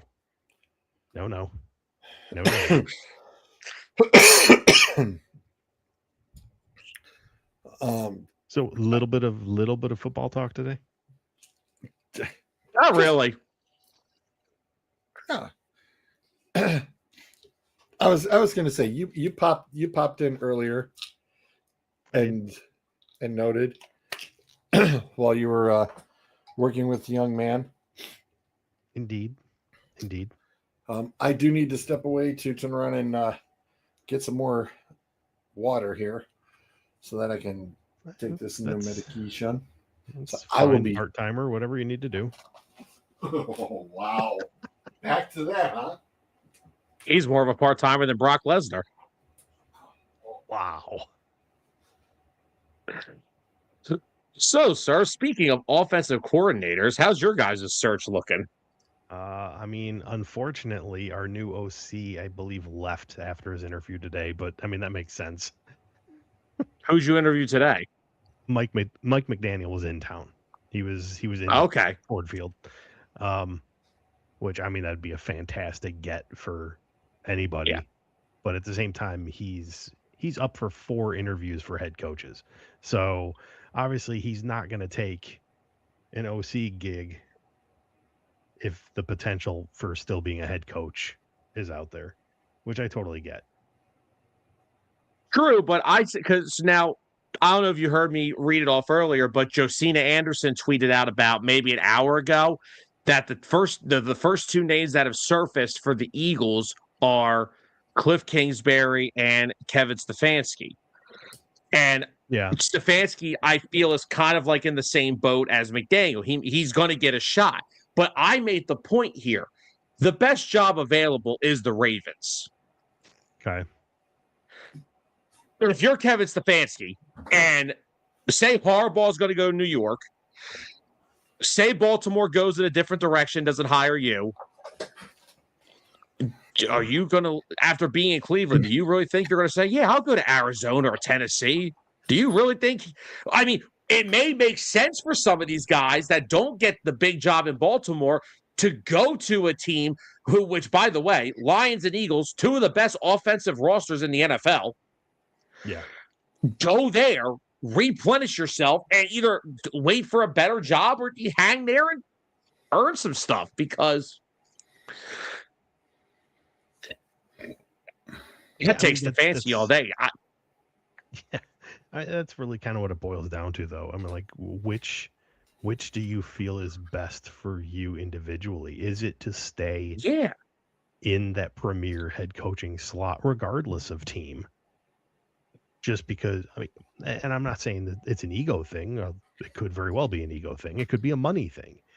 Or it could just be, I need to make sure everybody still sees me as a head coach. This is where I want to be. I don't want to take a step down. Or, like you said, it could very well be, hey, why wouldn't you go and run the Lions offense for a year? Because we had an OC that wasn't calling his own plays. I mean, and look at how our offense performed. I mean, that's it. Obviously, each guy has to make their own choice. I mean, from everything I've heard, though, Stefanski does not have he's got quite a few suitors. You know, it's not just going to be a, Giants or bust or whomever. Kingsbury, on the other hand, I think could be a really good get as an OC. Here's the thing with him. If we remember, and here's the thing. I'm not trying to say look, I run a show called Unbiased. I'm not trying to be Eagles biased. Oh, Stefanski would rather be the Eagles OC. Right. Stefanski, what I like is that they are taking big swings to try to get this right, like they did with Vic Fangio to fix their defense. That's what I like to see. Right. Kingsbury was the runner-up 2 years ago before they hired Kellen Moore. The big turnoff was he said, well, I want to bring in my own staff, including a new offensive line coach. And Jeffrey Lurie said, buddy, I've had the same O-line coach for a decade, and I have the best O-line in football. You're not getting rid of him. So he wanted to replace Stoutland. They didn't want that, and then that's why they pivoted to Kellen Moore. Now, am I upset that it happened? Absolutely not. But the only thing I dislike with Kingsbury, not a big typical fan of running the football. He's known for the air raid offense. We have the wide receivers for it. We don't have the passing attack for it. This passing offense has been broken for 3-4 years now, which is why I don't understand why Eagle fans are complaining about this like it's something freaking new. But I like having the dominant run game attack. It kills clock. It wins you games. It keeps your defense off the freaking field, which, by the way, you know how in hockey we have ice time for each player? I would like to know what the field time for my defensive players were this year, because I feel like they played about 80 hours on the field this year. I mean, these poor sons. God, did you guys see the shot they took of Jalen Carter right before the McCaffrey go-ahead touchdown? He looked like he was about to keel over on the field. He's 25 years old. Kevin Patullo took years off these men's lives. Yeah. So, no, I don't really, quote-unquote, love the idea of a pass-first heavy offense because I want to keep the dominant run game. It's been our bread and butter since Nick got here. Did it with Miles Sanders, did it with DeAndre Swift, and now we're doing it with Saquon. I mean, even this year, Saquon was still like top 10 in the league in rushing. I mean, in a down year. No offense. You could take what I'm about to say and turn it into that somehow it's simplistic, and it isn't. I'm not trying to say that at all. But you look at your offense, the Eagles' offense, it's not hard to figure out how to make that work. At least it shouldn't be. No. Like you have at a time was a top 5 wide receiver. I think AJ's body, I was asking George this earlier. If you go look at AJ his first 2 years here with those 2 almost 1,500-yard years, he's not moving the same this year. The lower body injuries are starting to affect him a little bit, but he is still at worst. I mean, at worst, if you just flipped him and Smith and say, all right, Devontae's our number 1 target now. Still really good position. You've had Dallas Goedert. You have Saquon Barkley. I will also say you have a top 5 offensive line when it's healthy. That's the problem. These 5 this year were not healthy at all. But you're right. It should not be that hard to fix this. Yeah. Honestly, I don't even know if fixing is the right term. I don't think fixing. Adjusting. There's not much fixing that has to happen. It's right. Just small adjustments. Yes, tweaking. It's correct scheme. Yeah. Correct. Yeah. Anthony's laid that out there. Which team do you think gets their new head coach first? Giants. They've had the longest to figure it out.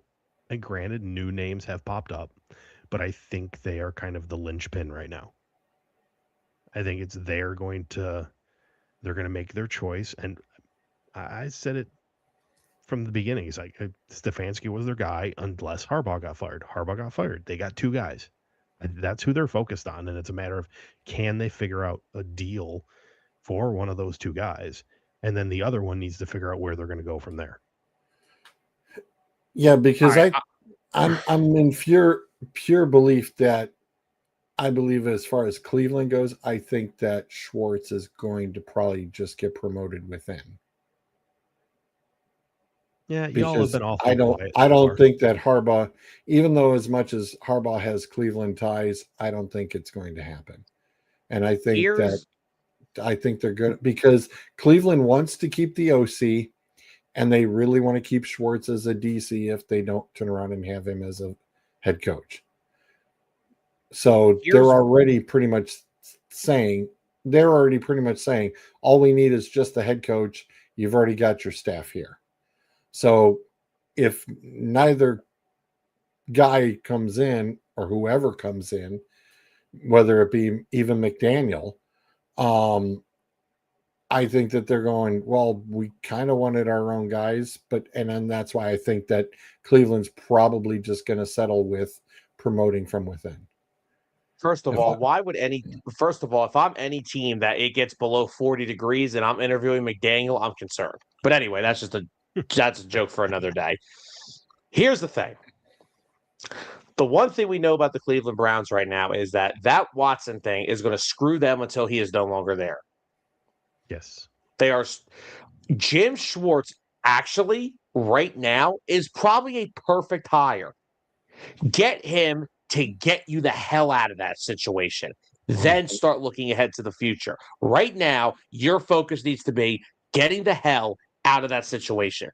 Draft well if you have anything close to the draft you had last year or this year, oh my God, they're in great shape. But minus the quarterbacks.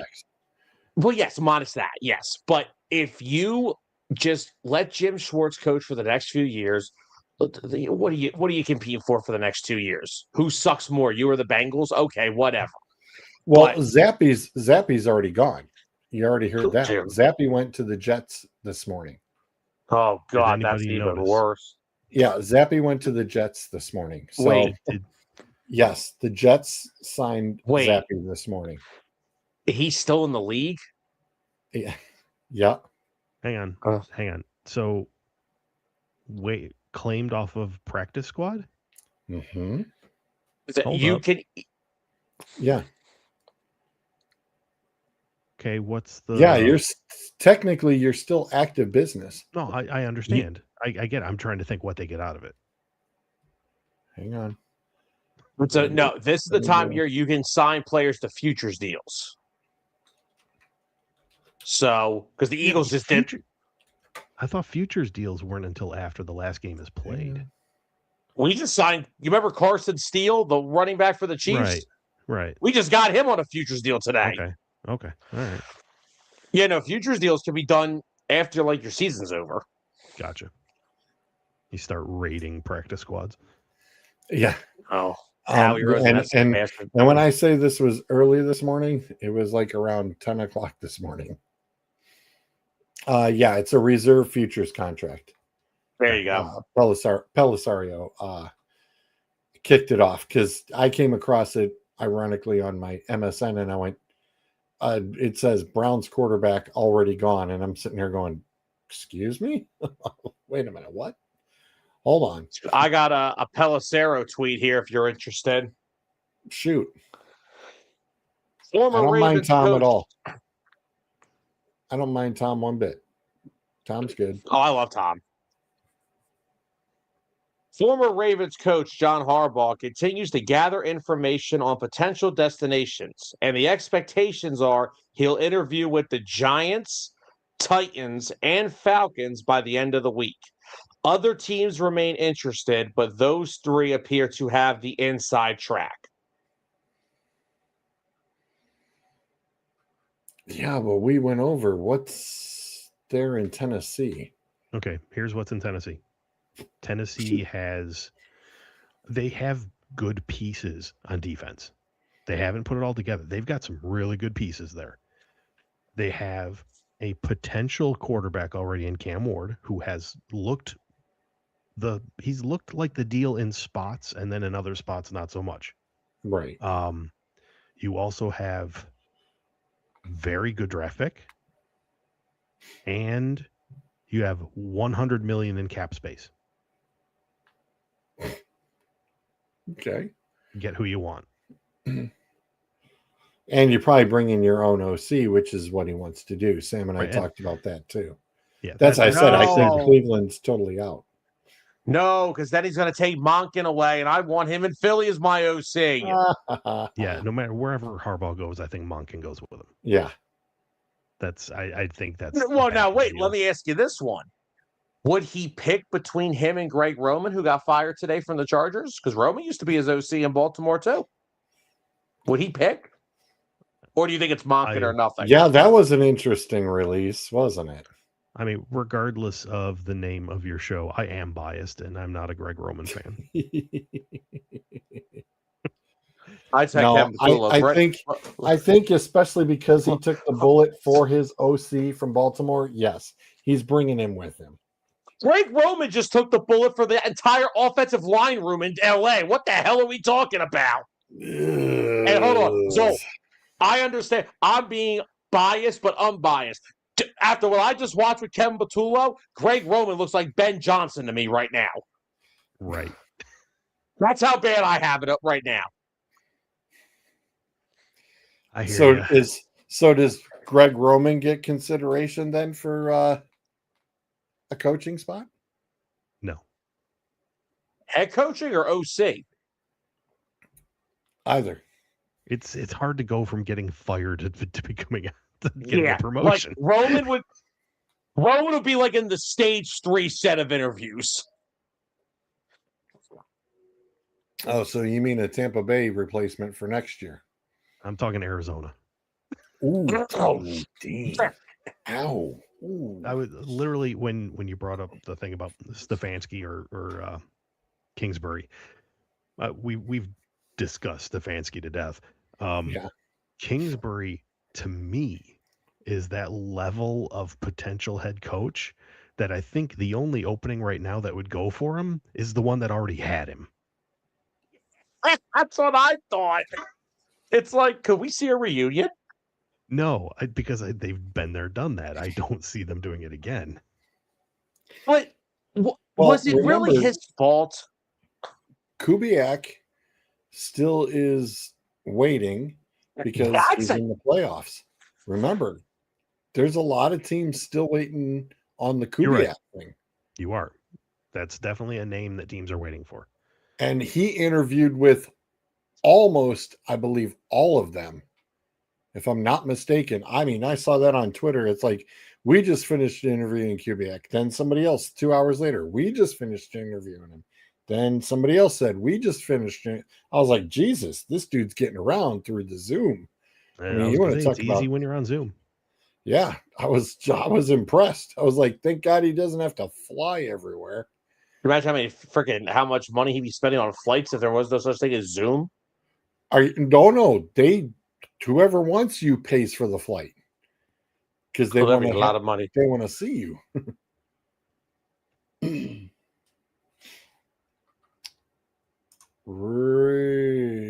Mr. Anthony. I'm not saying it's a better fit. I'm just saying if you're looking at it, why would you choose that? Those are the reasons that you're going to have. I'm still thinking Harbaugh goes to the Giants. I think they're both their number ones right now. It's just a matter of making that work. Because I've heard there are some demands there. I think the team that's probably short and probably wants to interview him, I'm sure now, is Pittsburgh. But I don't think they're going to get an opportunity to. I mean, I think that's the other problem is who do they like better? What team likes better? It's like, do you want Harbaugh or do you want Kubiak? It's a coin toss because everybody right off the rip before this whole thing, Kubiak was everybody's numero uno. And then when Stefanski got the axe and then Harbaugh got the axe, it was like, oh, hold on. Wait up. Hold the phone.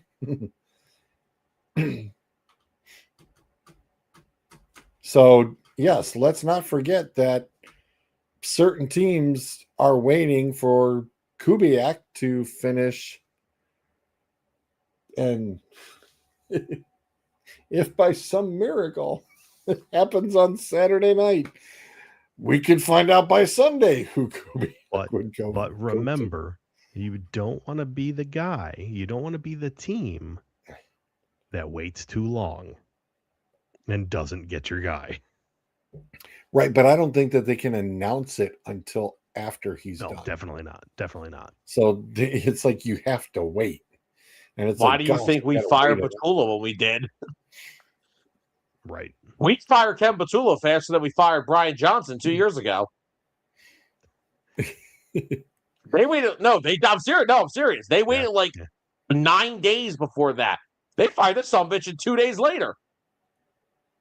Even though I kind of think when they got back to the locker room after that game, Jeffrey probably pulled Nick aside and said, "You know what the first topic of your exit meeting is, right?" Right.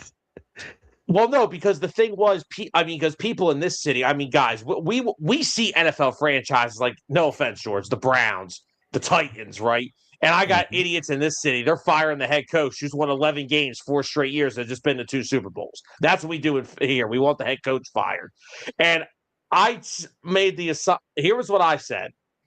Nick would have only got fired in one scenario if he would have went into that office and went to bat for Patullo, because Jeffrey Lurie was not letting him bring Patullo back. No, and I think Lurie's got a good relationship with Nick. And we had talked about it, I know, about mid-season, because you on 609 was that, people were asking for his head. And it was like, why? He's not the one making the freaking call.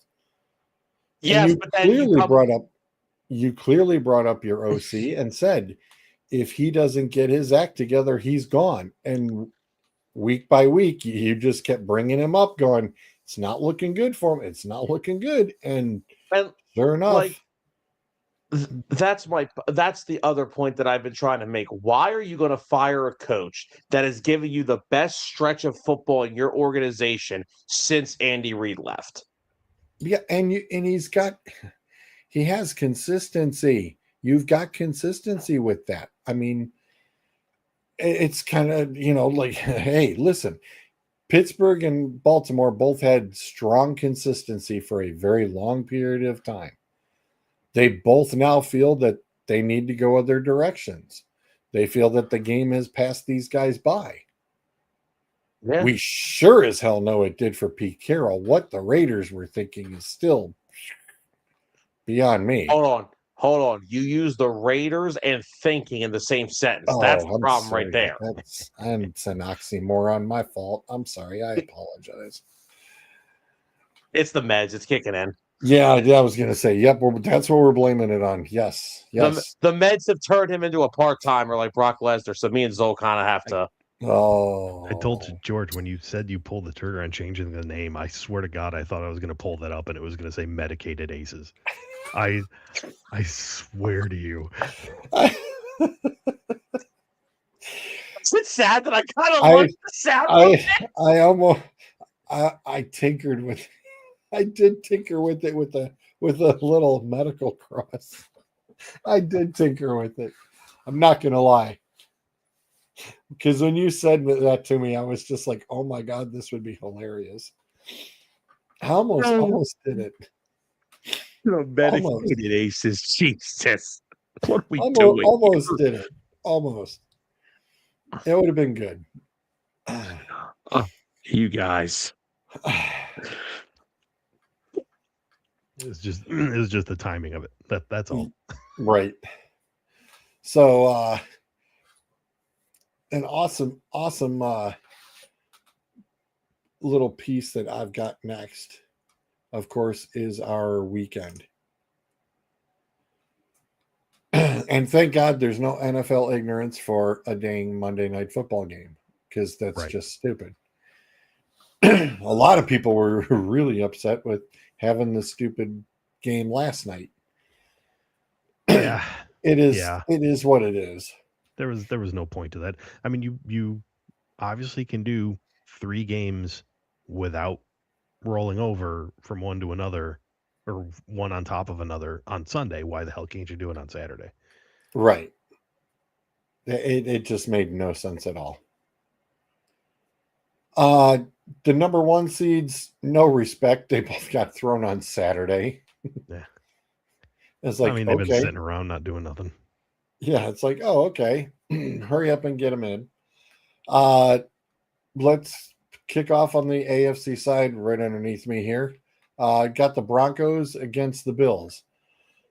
The Bills did not look so hot against Jacksonville. I'm going to be honest. It's just like, Josh Allen was even looking in the interviews like afterwards going, hey, who did we just get away with murder on that one? To be 'Cause honest, he though, knew. I don't want to say that as if there's something wrong with Jacksonville, because Jacksonville's been playing some of the best football the Yep. past 3-4 weeks in the league. So, Yeah. I mean, it makes sense that they had trouble against them. It makes perfect sense. They survived, and now they get the Broncos, which is probably top 2 defense in the league. Yeah. It's like, oh, I'm sorry. Did you want the number 1 defense or the number 2 defense? Which would you like? Oops. I mean, it's in my opinion, I'm not going to say this game is going to be over quick. I think it'll be a battle, but I don't see the Broncos losing this. This is one of those Broncos should win this 9 out of 10 times, and the Bills can go home and try to come up with whatever package they're going to send to Philly for A.J. Brown. Honest question. If the Bills lose to Jacksonville, is the Buffalo Bills job open today? They lost to Jacksonville? Yes. Here. You think so? Sean McDermott? Yes.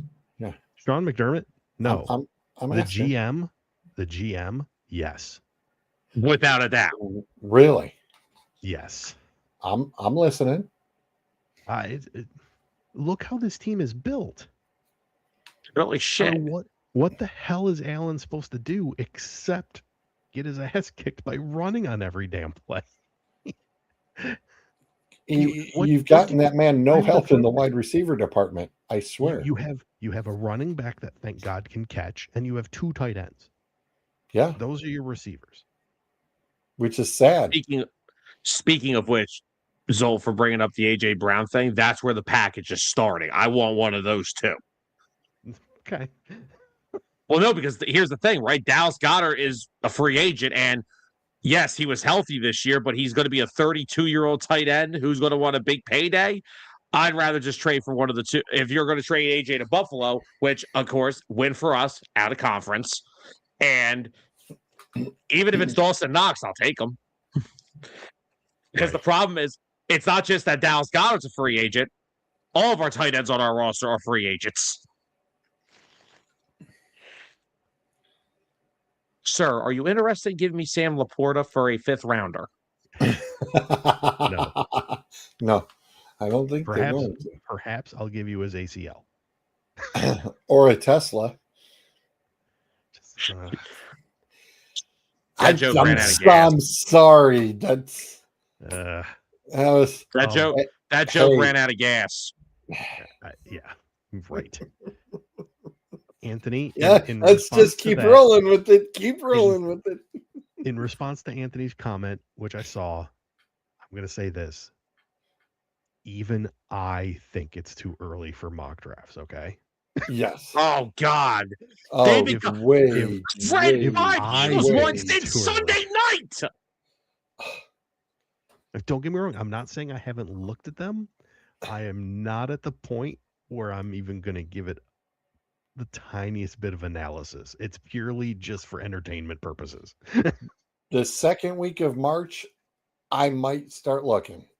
Maybe. Now, granted, remember, I am the guy that says what preseason begins. God, what is it? When does preseason begin? Preseason begins like the day after the Super Bowl, and I open up the fantasy league the day of the draft. Yeah, pretty much. No, it when business resumes in the middle of March, right, for the NFL, that's when I'll start taking a peek. Yeah, it's kind of like we've done it here. We've tried to analyze. Okay, well, who's gonna be available in free agency? So we got no idea because half those guys are gonna re-sign, restructure, whatever. Give it a month and a half.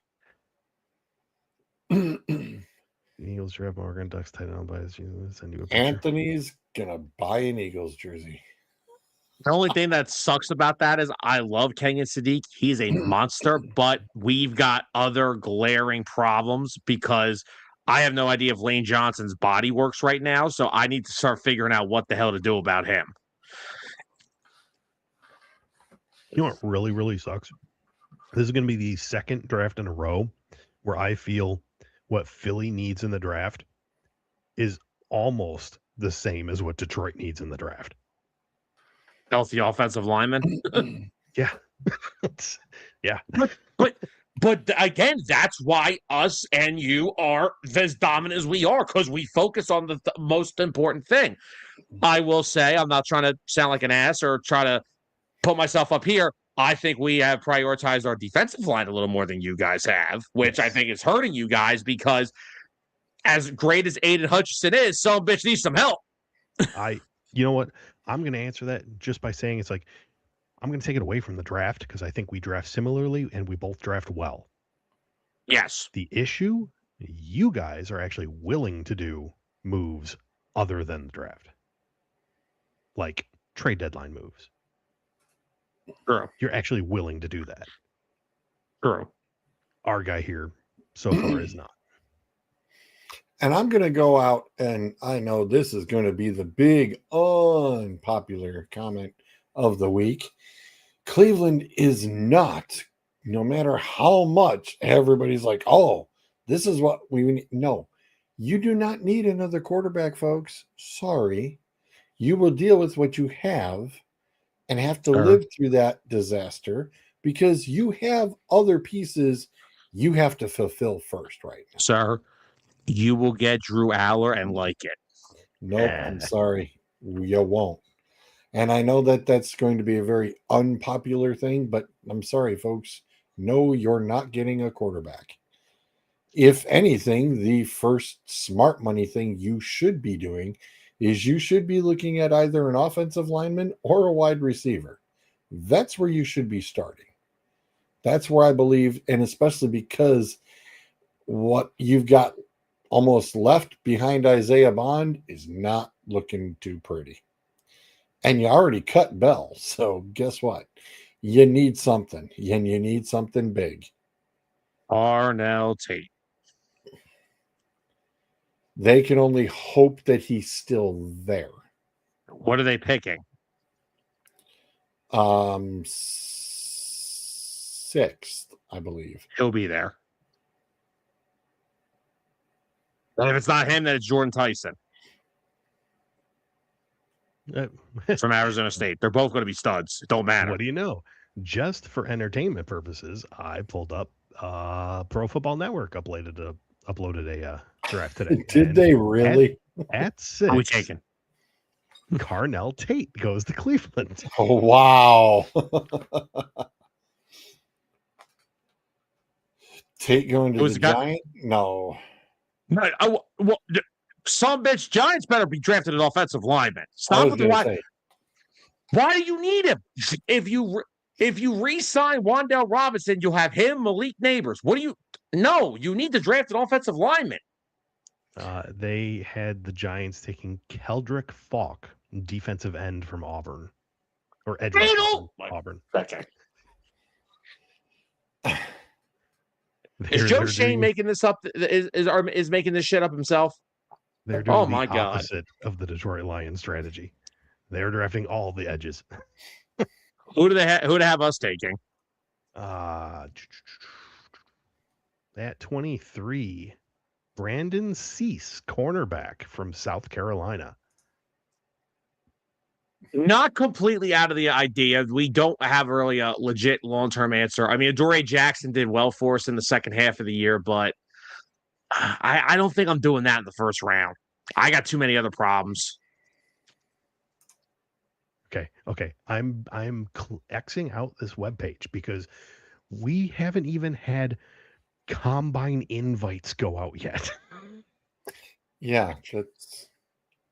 The transfer portal's still open, for Christ's sake. Yes, technically. Yeah. Yes, that's... Okay, moving along to Yes, that's right. We actually have a Please move on. What are we our doing here? pick there. Yeah, hello. Goodbye. So Broncos or Bills? Who you got? Denver. I too am going Denver. Pat Surtain could take the day off, and I'd still pick Denver. Honestly, I'm telling you right now, Denver right now is my Super Bowl pick. So Mine too. Ooh. Yeah, they're going to have a fight on their hands, but this game isn't it. It's the next one. Yeah, the Patriots and the Texans.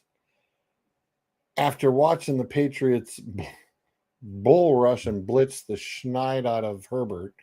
That's what we call in hockey a mollywop. Right, yeah, right. The Texans and Patriots defenses will do that to both opposing quarterbacks, I think, the whole damn game too.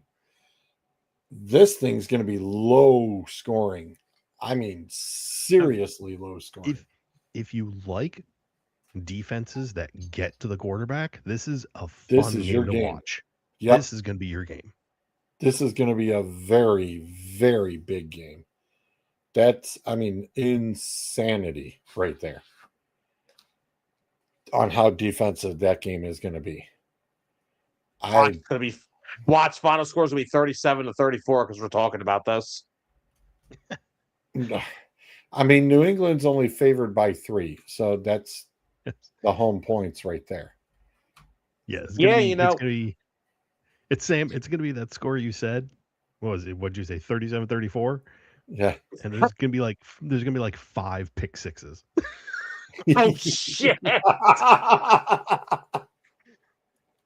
3 fumble return touchdowns. Nice. And the occasional field goals. Oh, that's funny. That game's going to be a dogfight, but I'm going to go with the Pats. Yeah, agreed. The Texans, they're at a point where I root for them. It ain't going to happen this game. I don't know. I think that Texans defense is just a little bit better, and I think they are dangerous right now, and I think that's why I'm going to go with the long shot on this one, and I'm going to take the Texans because I think it'll be Texans and Broncos next week, going at it, which will be a lot of fun, I think, to watch. Honestly, provided the Bills lose, any matchup beyond that, give me the popcorn because that's going to be a fantastic game for the AFC Championship. Oh, yeah. Agreed. On underneath the Zolt there, Seahawks and 49ers. The 49ers had a couple of late debaucheries, and I told Bryce, I said, this is why the score was only 13-3 because boy was it ugly. Freddie's practice window, by the way, got opened today. Yep. So, of course, I'm sitting there going, "Yay!" In theory, you could see him next week. Yeah.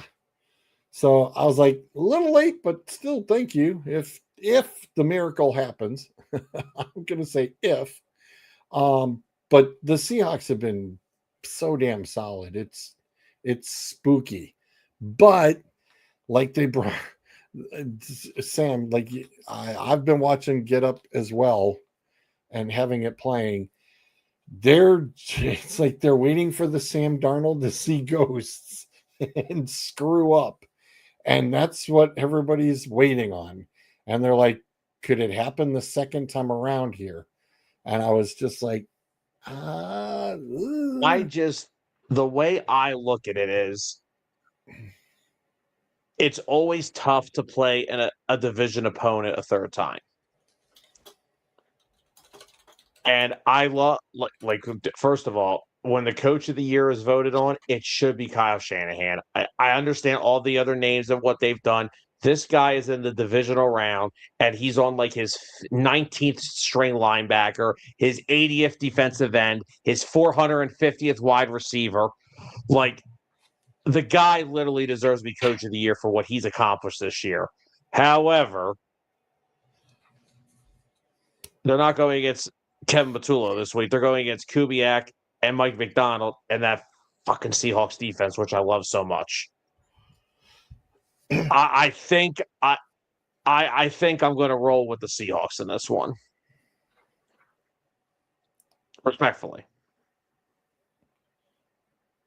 Yeah, I'm like I also said, going to go with Seattle, and I'm not doing it as respectfully. it's like you're doing it, but I don't like it. No, I like it. I like it a little bit too much. Well, I'm definitely doing it, but I don't like it. But that is concerning because I mean Sam's doing so well. It's like I'm waiting for that other shoe to drop, and You're waiting for him he to goes turn into into Sam Darnold. yeah, waiting exactly. So I don't know. I mean, yes, I would love for the miracle to happen, but like I said, I picked the Seahawks last time too. I was like, I didn't think the 49ers had the snowball's chance and at home. And here's kind of the weird thing. The Seahawks are at home where they've lost. they always won on the road this year. They hadn't lost on the road. Now they're at home and they've been sitting for a week. So I don't know. Yeah, that goes to the Broncos too. You got to be careful with these teams on these bye weeks. It bites them in the ass sometimes. They come Seattle's out favored by rusty. 7.5. And I'm don't like here that going, line. I don't know about that line, boys and girls. I'm sitting here If going, they I don't weren't know. divisional opponents, I wouldn't mind it. But the fact that they're divisional opponents, no way. Yeah, if I was betting this one, yeah, I'll take the 49ers in 7.5. Sure. All right, well here, let me give you an over under George watches to at least 2 quarters of this game. Yeah. Being it is Saturday evening, Bryce has basketball, and it is an away game, and the varsity game will probably be still playing at that point, and by the time I get home, it may be about halfway through the third quarter already. Give me the by under. the time I get back. So Sounds getting like the 2 under. quarters, I'll definitely be taking the under on the 2 quarters. I think I'm wait a for minute. sure an under. George, you can't bet on your own prop bet. This isn't college.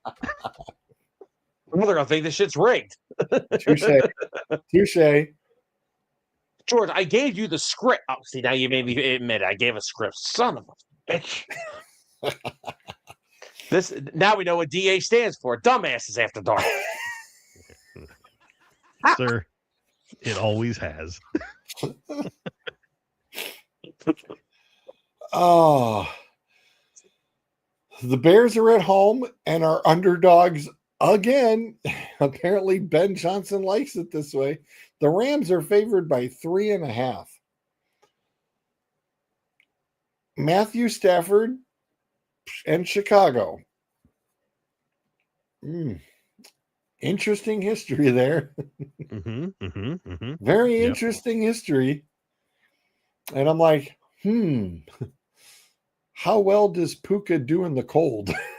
That is my ultimate question. Can Puka do cold? I don't know. I've never seen Puka play in cold. This will be a first. Can Puka play in cold?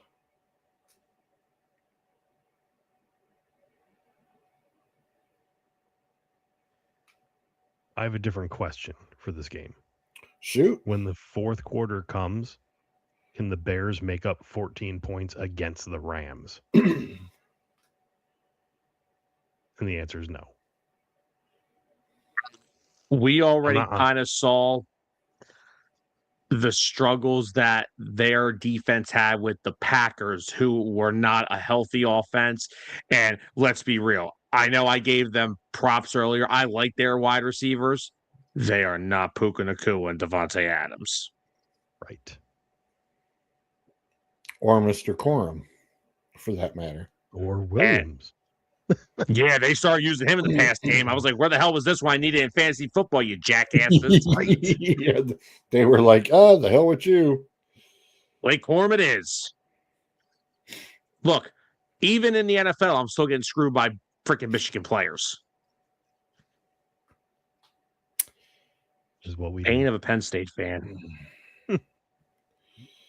That's okay. Okay. We're looking. Next year will be fine.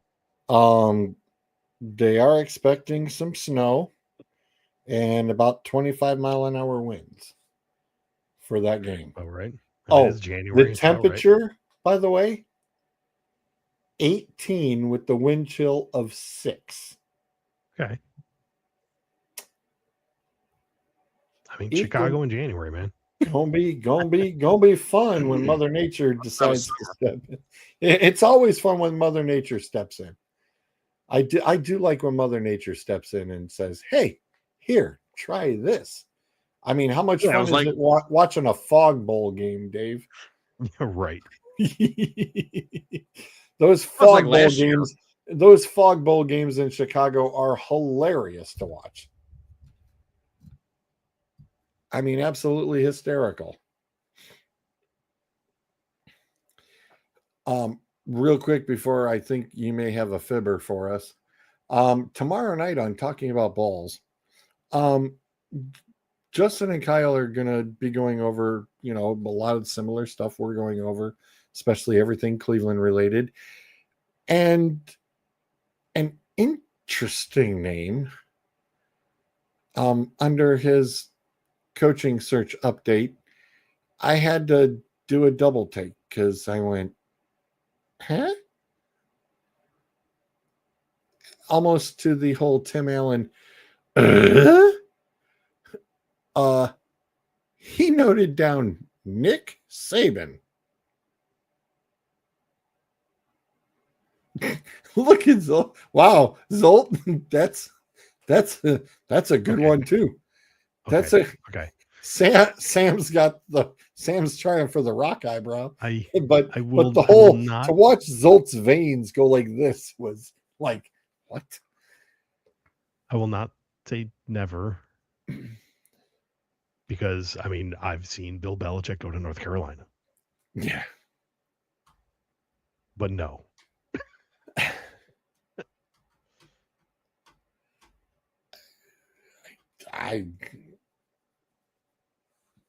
I'm interested to hear the conversation tomorrow night. That's for sure. They are at 7:00 between 7 and 9 tomorrow.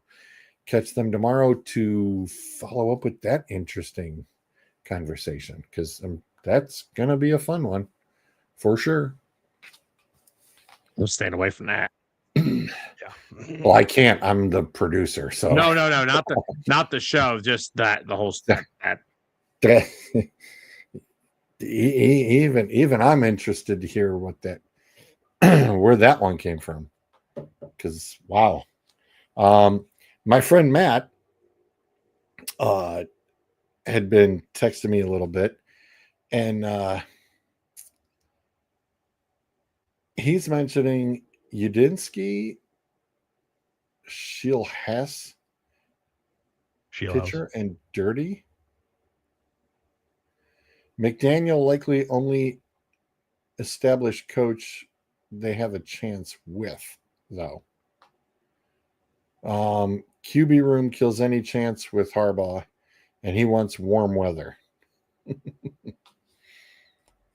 I don't know. I think Harbaugh is basically going to get. I think Harbaugh. They're going to back the Brinks. Let's put it this way: teams are going to back the Brinks trucks up to his house. He's going to get 10 a year. He's going to get He's going to get paid. He's going to get 10 a year, and he's probably going to get 10 million to spend on his staff. Yeah, for sure. Bears Rams. Rams expose the Bears. That's what I think happens. I'd like to see Bears and Seahawks. I think that'd be fun. No. Wow, really, Dave? I No. think it would. Zold, come on, man. Let Ben Johnson go all the way, baby. No. Ben Johnson all the way. Oh, would that be salt in the wound or what? Nope. That'll be the second Detroit thing to leave that goes and gets to a Super Bowl. This is going to be the first game that the frauds are not playing another fraud. Okie dokie. Hey, just remember, the Rams almost lost to the Panthers again. Yeah, no, There's always a chance. I get it. There's always that chance. I mean, it's playoffs. It's playoffs. Like I said, I could see Bears and Seahawks going at it, and then depending on the outcome of how much fun the Texans and Broncos defenses would be to see playing each other, that'd be tons of fun too. I mean, pop the popcorn, get it all ready because it's going to be a fun weekend. Now, hold on real quickly. This is the definition of organizational malpractice bullshit that we like to talk about, right? We've talked about like the Ravens, they're going after Stefanski, they're looking at Kingsbury, the Giants and the Falcons are going after Harbaugh. And then you get bullshit like this. The Dolphins are setting to meet with Raiders defensive coordinator Patrick Graham for their head coaching job. Okay. What? Can we next topic, please? I can't do this right now. Hang on. I have, and you're gonna laugh. I have a legitimate. Why don't you give Antonio Pierce another shot?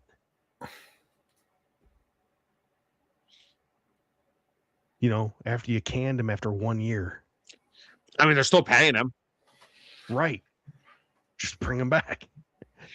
You know what they should do? They should assemble the Raiders should assemble a coaching staff of all the coaches they're still paying. Jesus. Wow. I think you wouldn't have to add any more payroll. I was going to say, isn't Josh McDaniels still on that list? Probably. Oh, fuck. See, you forgot about that. I didn't. Is Art Shell on that list?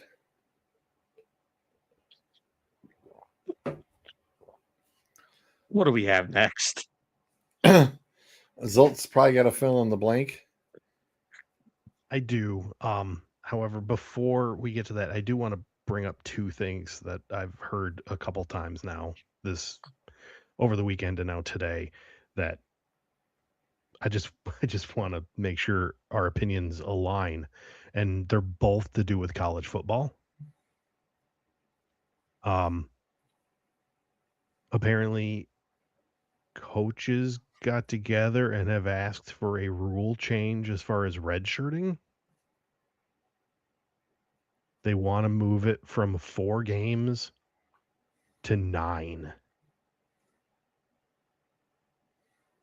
Which sounds incredibly stupid to me. Yeah. You can basically play your entire non-conference schedule and then redshirt them.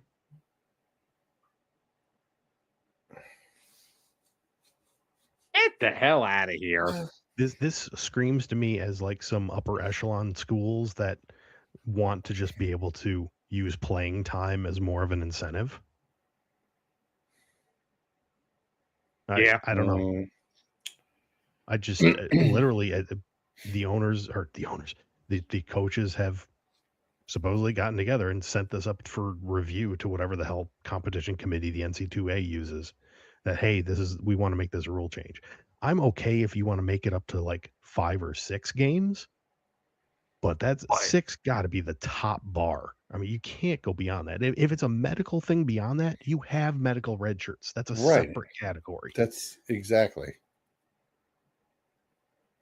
9 games. What that? So you're gonna let You're going to let a true freshman come in. Oh, you got this 5-star guy. You're going to give him the first 4 or 5 games of your season to not play and just warm up and learn the playbook and, get into the weight room for a month and a half, 2 months.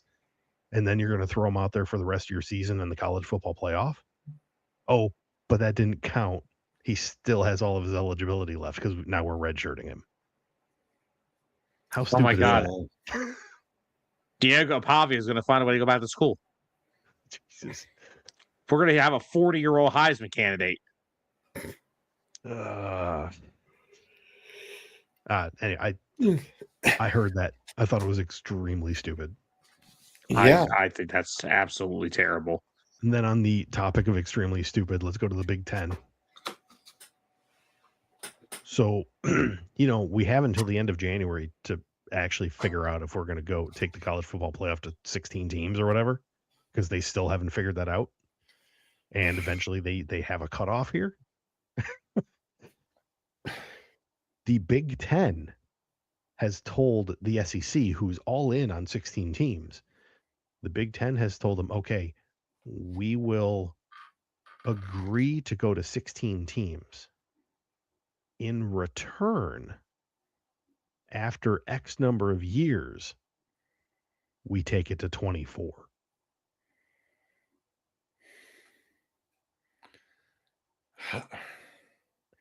You don't have that much time on the calendar to play that many games. We lost Sam. Sam just said the Big Ten has officially lost Sam. That makes no sense. You will have to shorten your season just to get that playoff done. And you have to shorten your season by 4 or 5 weeks to get that playoff done. Basically, it's all but one ranked team at the end of the season. Yeah, that's. Can we just? You get a bowl game. You get a bowl game. You get a bowl game. You get. Hang on. They're already getting bowl games. Right. I know. I'm just saying. That's where we're at. Everybody gets to play, guys. No. Whose initial idea was this? Did you say the SEC?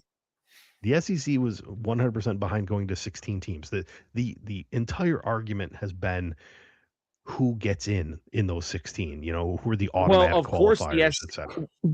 Well, of course, the SEC wants more fucking teams. They haven't been in a national title game in 3 years, so they want more opportunities to get back into it. Right. And they always tend to get that bump in the rankings. Mm-hmm. The SEC, never. I've never seen them get. It's not like Indiana just blew out with the SEC's darling. And meanwhile, the Big Ten has been claiming they want to keep it the way it is, which they don't want to keep it the way it is. They want to go to 16 and get something out of it. So they're negotiating. But this is their negotiation right now. Please don't. For the love of God. Yeah. Anyway, I just wanted to make your all's day in case you hadn't heard either of those, and apparently you hadn't. Okay. So today's fill in the blank. We're not going to do this as a traditional fill in the blank. Part of it we will, because it's a fairly sizable list. Okay. However, we'll do, I'd say, top and bottom of the list. We'll see if we can figure it out. And then we'll just kind of start guessing and we'll get them in here because I don't want this to go to 12. Yeah, there was a fun one I found earlier that I was like, ooh, that would be a great fill in the blank. And I was going to message you on it earlier, but I had to drive people around. So I apologize for not getting it to you. I'll get it to you for next week. That's awesome. So for NFL, because I think the guy's list was totally wrong to begin with. So I figured you'll be able to look it up correctly. So we all are familiar with analytics in sports. I think it's actually most famous in, say, baseball. Yeah. So specifically in baseball, we have WAR, wins against replacement, is probably one of the most common stats that they use for analytics. In football, no, it's okay. It's okay. The baseball guy has given you the middle finger without giving you the middle finger. It is okay. In football, we have what's called EPA, which is expected points added. So this is when a player plays the game, how many points above normal does he give to your football team? I have a list of 39 quarterbacks. This is total EPA over the season for 39 quarterbacks, minimum of 200 offensive plays. So yes, the leader in EPA gained, well, I don't want to say gained because that almost feels like a real stat as opposed to analytics. According to the formula, added basically 170 points over the course of the season to what that team would have expected to get with your average quarterback. Okay. So, all right. Any guesses at the top of this list here? Josh Allen. God damn it! Okay, it's the most obvious one. Is going to be Josh. Wow. Okay. Only 104. Is Drake May in the top 5? Ding, ding, ding, ding, ding. Wow. Really? Motherfuckers think he ain't special. That is, wow. That is not what I was expecting. Is number 2 is Matthew Stafford in the top 5? Okay.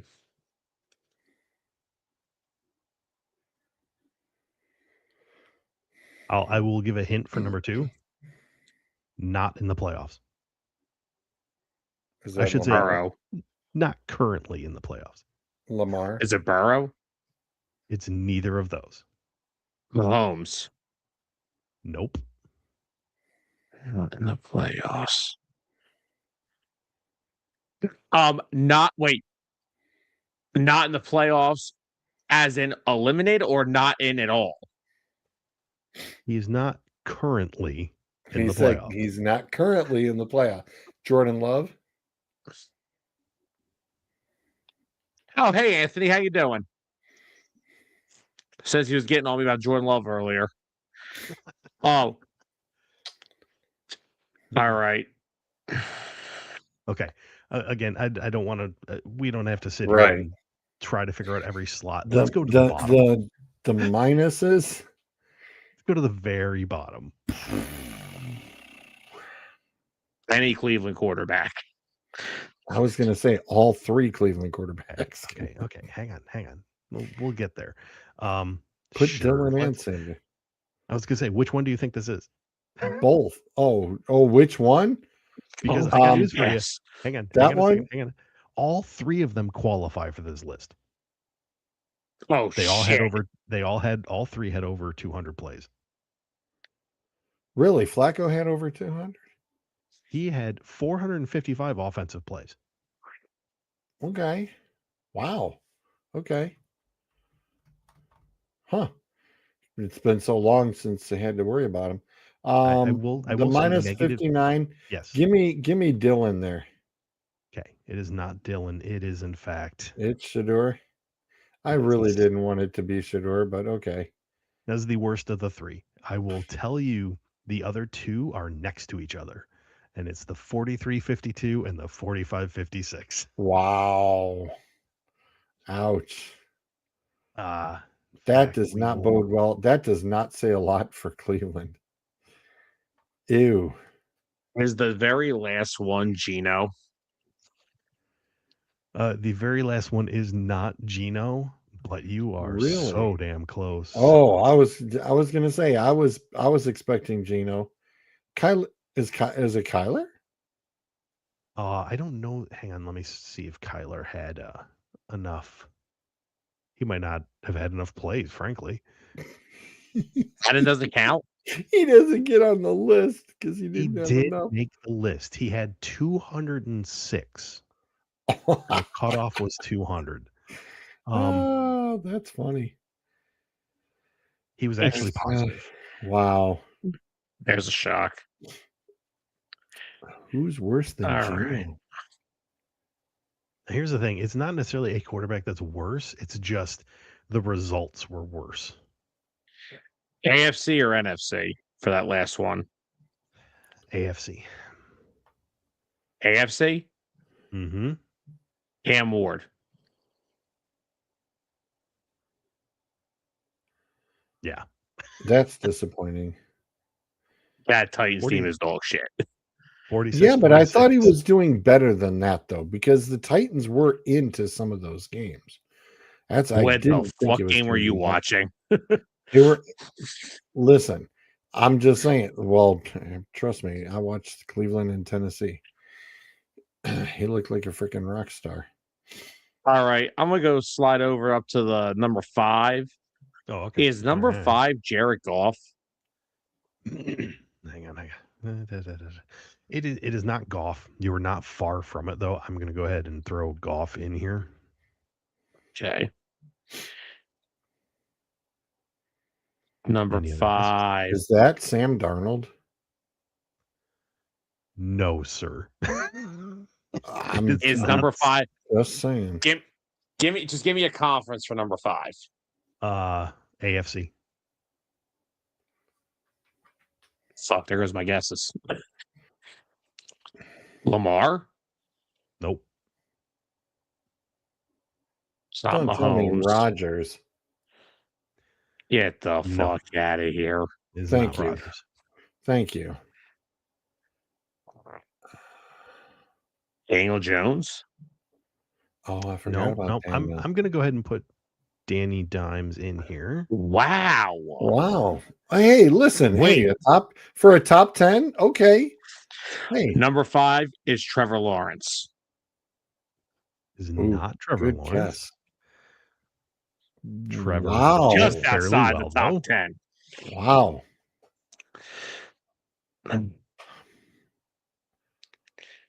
AFC. Oh, Nix? Is also not Bo Nix, but we are definitely filling in this top 10.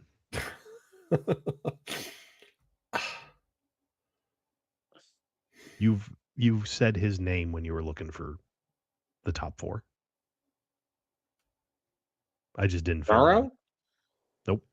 Close. No, it's not Burrow. Close. Well, close as in you said his name, I think, right before you said Burrow. It's not Lamar.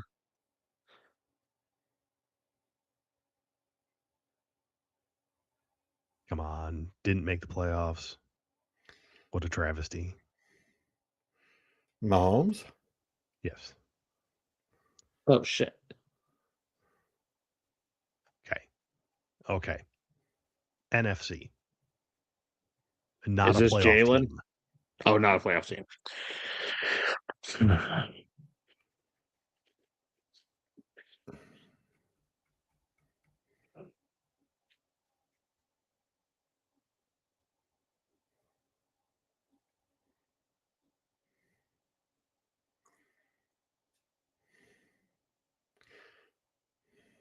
Baker Mayfield?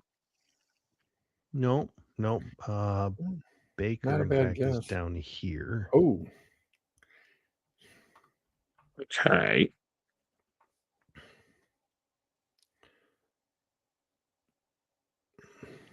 I'm just going to take a wild shit guess because of how much he played this year. Is it Jacoby Brissett? Jacoby? No, actually. Let me find I like Jacoby that real guess. quick. I like the guess. It's not a horrible guess. I'm going No. to go ahead and fill it in. For as good as his stats were. Wow. Not great in this department.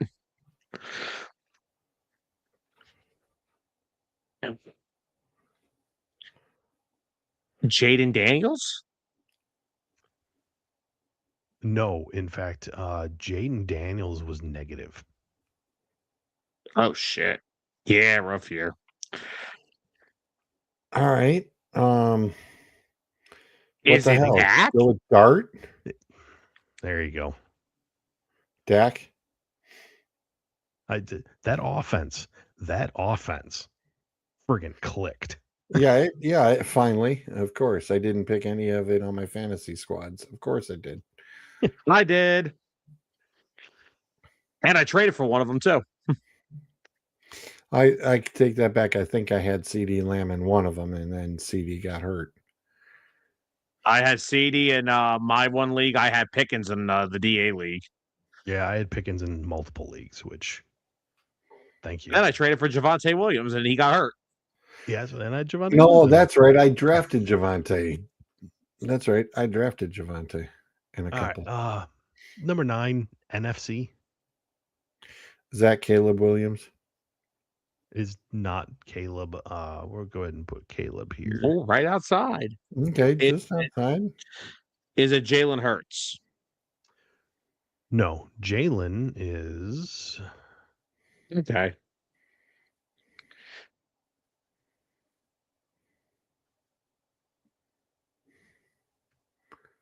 What division is this? Well, the conference is NFC. Is this?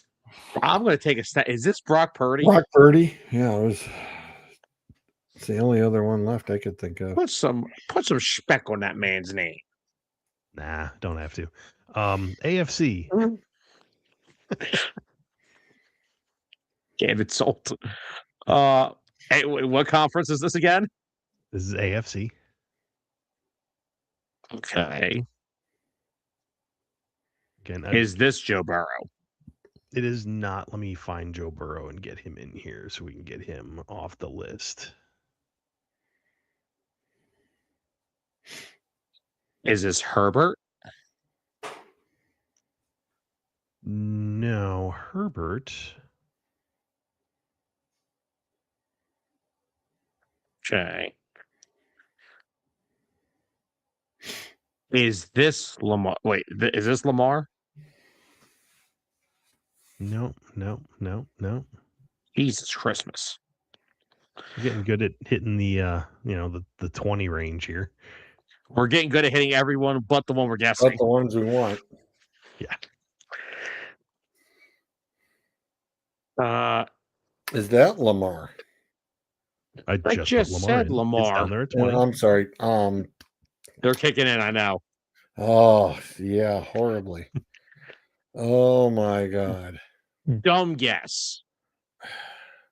Is it CJ Stroud? Wasn't so dumb. Okay. NFC. Sam Darnold.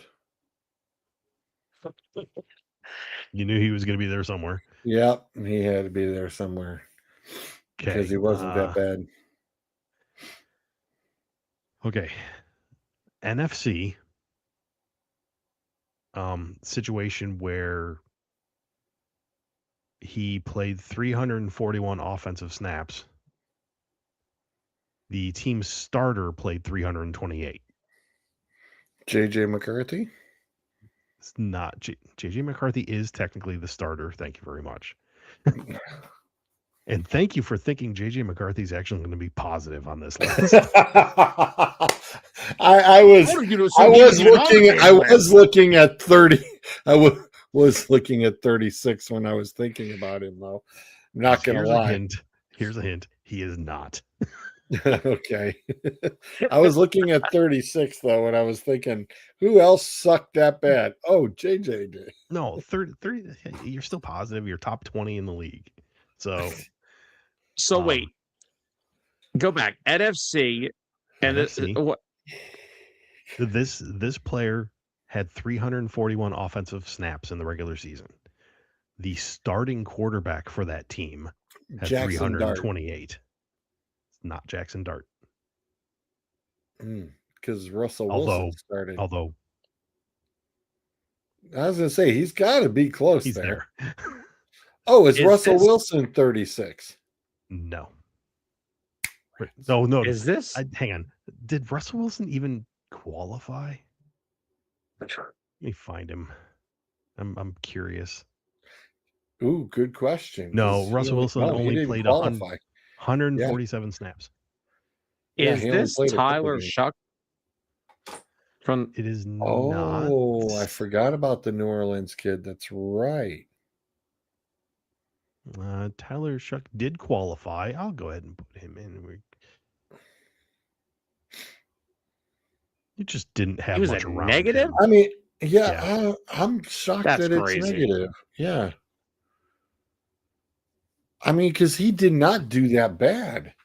No, he didn't do Can that I bad. can I ask a question? Yeah, Did Phillip Rivers qualify? I doubt it. I'm He just only fucking played curious. 3 games. Let I don't me think they dream, would damn have it. No, 200. no, he only had 99 snaps. Damn. Only 101 off. 90. He was negative 12, by the way, in those 99 snaps. I wish I bet that's what he wishes the number of kids he had was negative 12. Yeah. Would have to keep going back and getting that health insurance renewed. NFC. NFC But he wasn't backup the quarterback. NFC.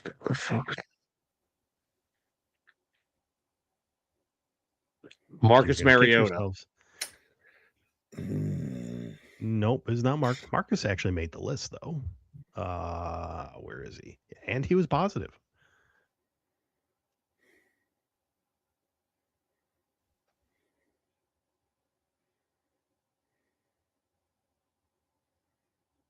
Y'all are gonna kick yourselves. Because in Kirk recent Cousins. weeks, nope. But let's find Kirk. Where are you, sir? There you are. Negative 6.09. Oh, is it Bryce Young? Not Bryce Young. Is it Andy Dalton? Stop it. I don't know. You said backup. Andy Dalton did not qualify. He only had 50 snaps. Not Bryce Jones. Young. Bryce Young is, yeah, he's going to be in the hurting I heard category.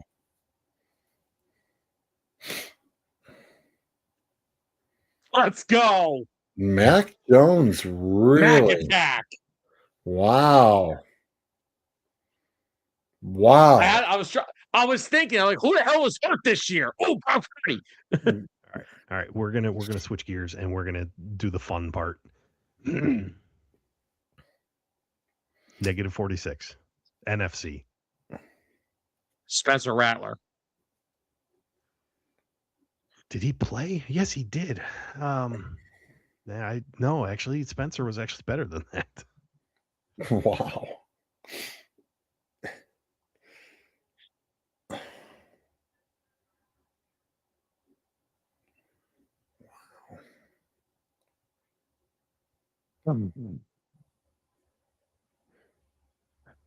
Who was that bad this year as a quarterback? Michael Penix. Was not. Hang on.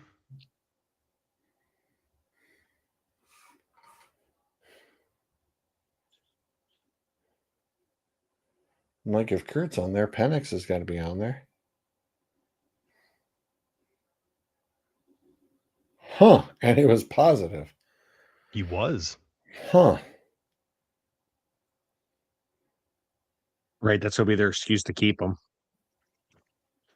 Great. I mean, you keep him because he's cheap. Well, that too.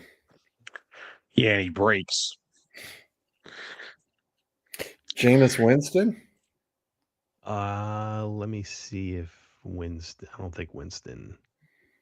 He didn't have enough 76 snaps. All right. Hold on. Are any of these three left AFC? There's No, you said 4 this left. is NFC. There's 4 left. Hang on. Let's see. Are any of them NFC, you said? Or AFC? No, AFC. We have.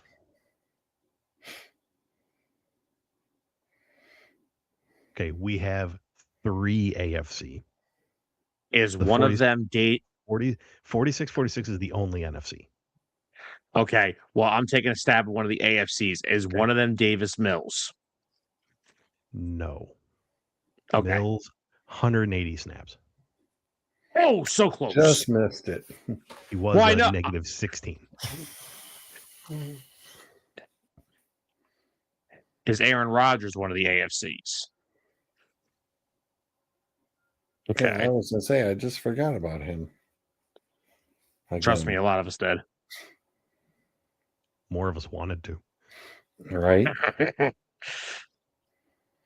Steeler Justin fans hope Fields. so. Sorry? What did you say, Justin George? Fields. Justin Fields was here at the negative 18. 2 to go. 1 AFC, 1 NFC. I'm trying to think who the hell could be the NFC one.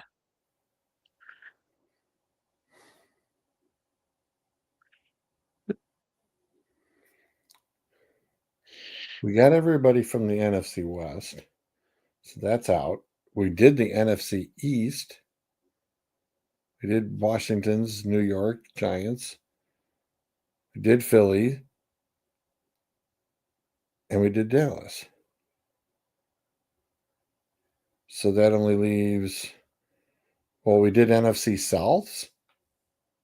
We got Bucks. Carolina, Bucks, the Saints. We nailed both of them. Falcons we nailed. And Falcons we nailed both.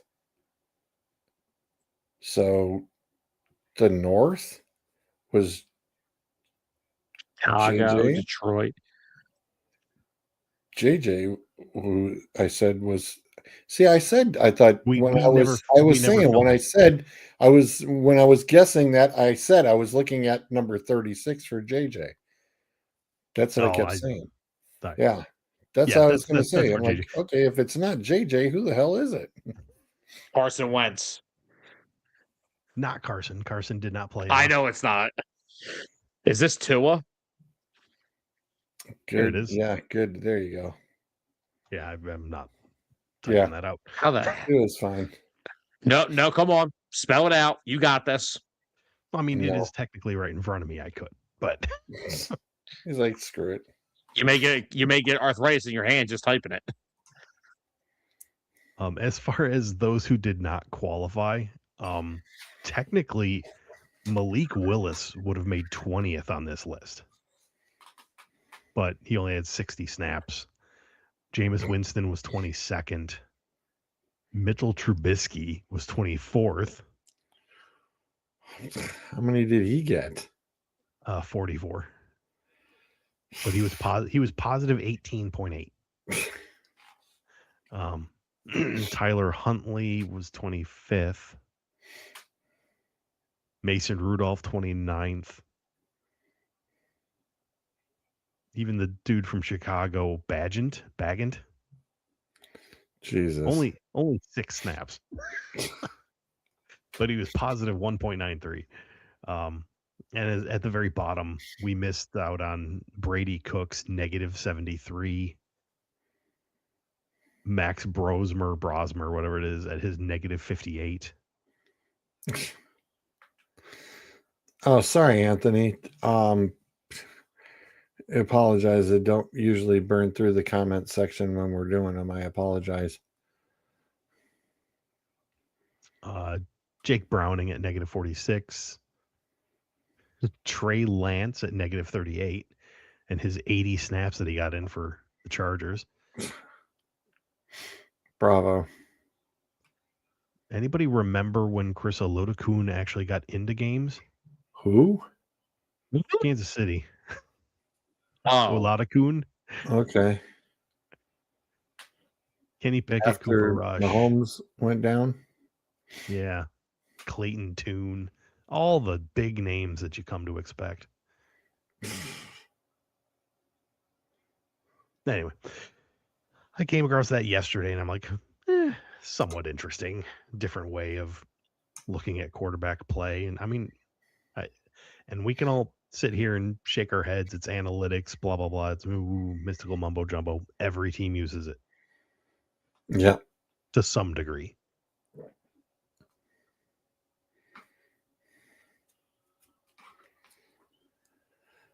All right, peeps. I think that's a wrap. Right on time. For once. Yeah. Hey, worked out pretty well, didn't it? Well, we'll see what happens next Tuesday when, all the late breaking news happens after. I knew where you were going with it. Say goodnight. Please, Gracie. That takes care of the 4 minutes. Say goodnight, Grayson. Good night. Good night. I said say goodnight, Gracie. Good night. Good night. So I said, well, flip a coin. And if it comes out heads, have your hair dyed. And if it comes out tails, say goodnight, Grayson.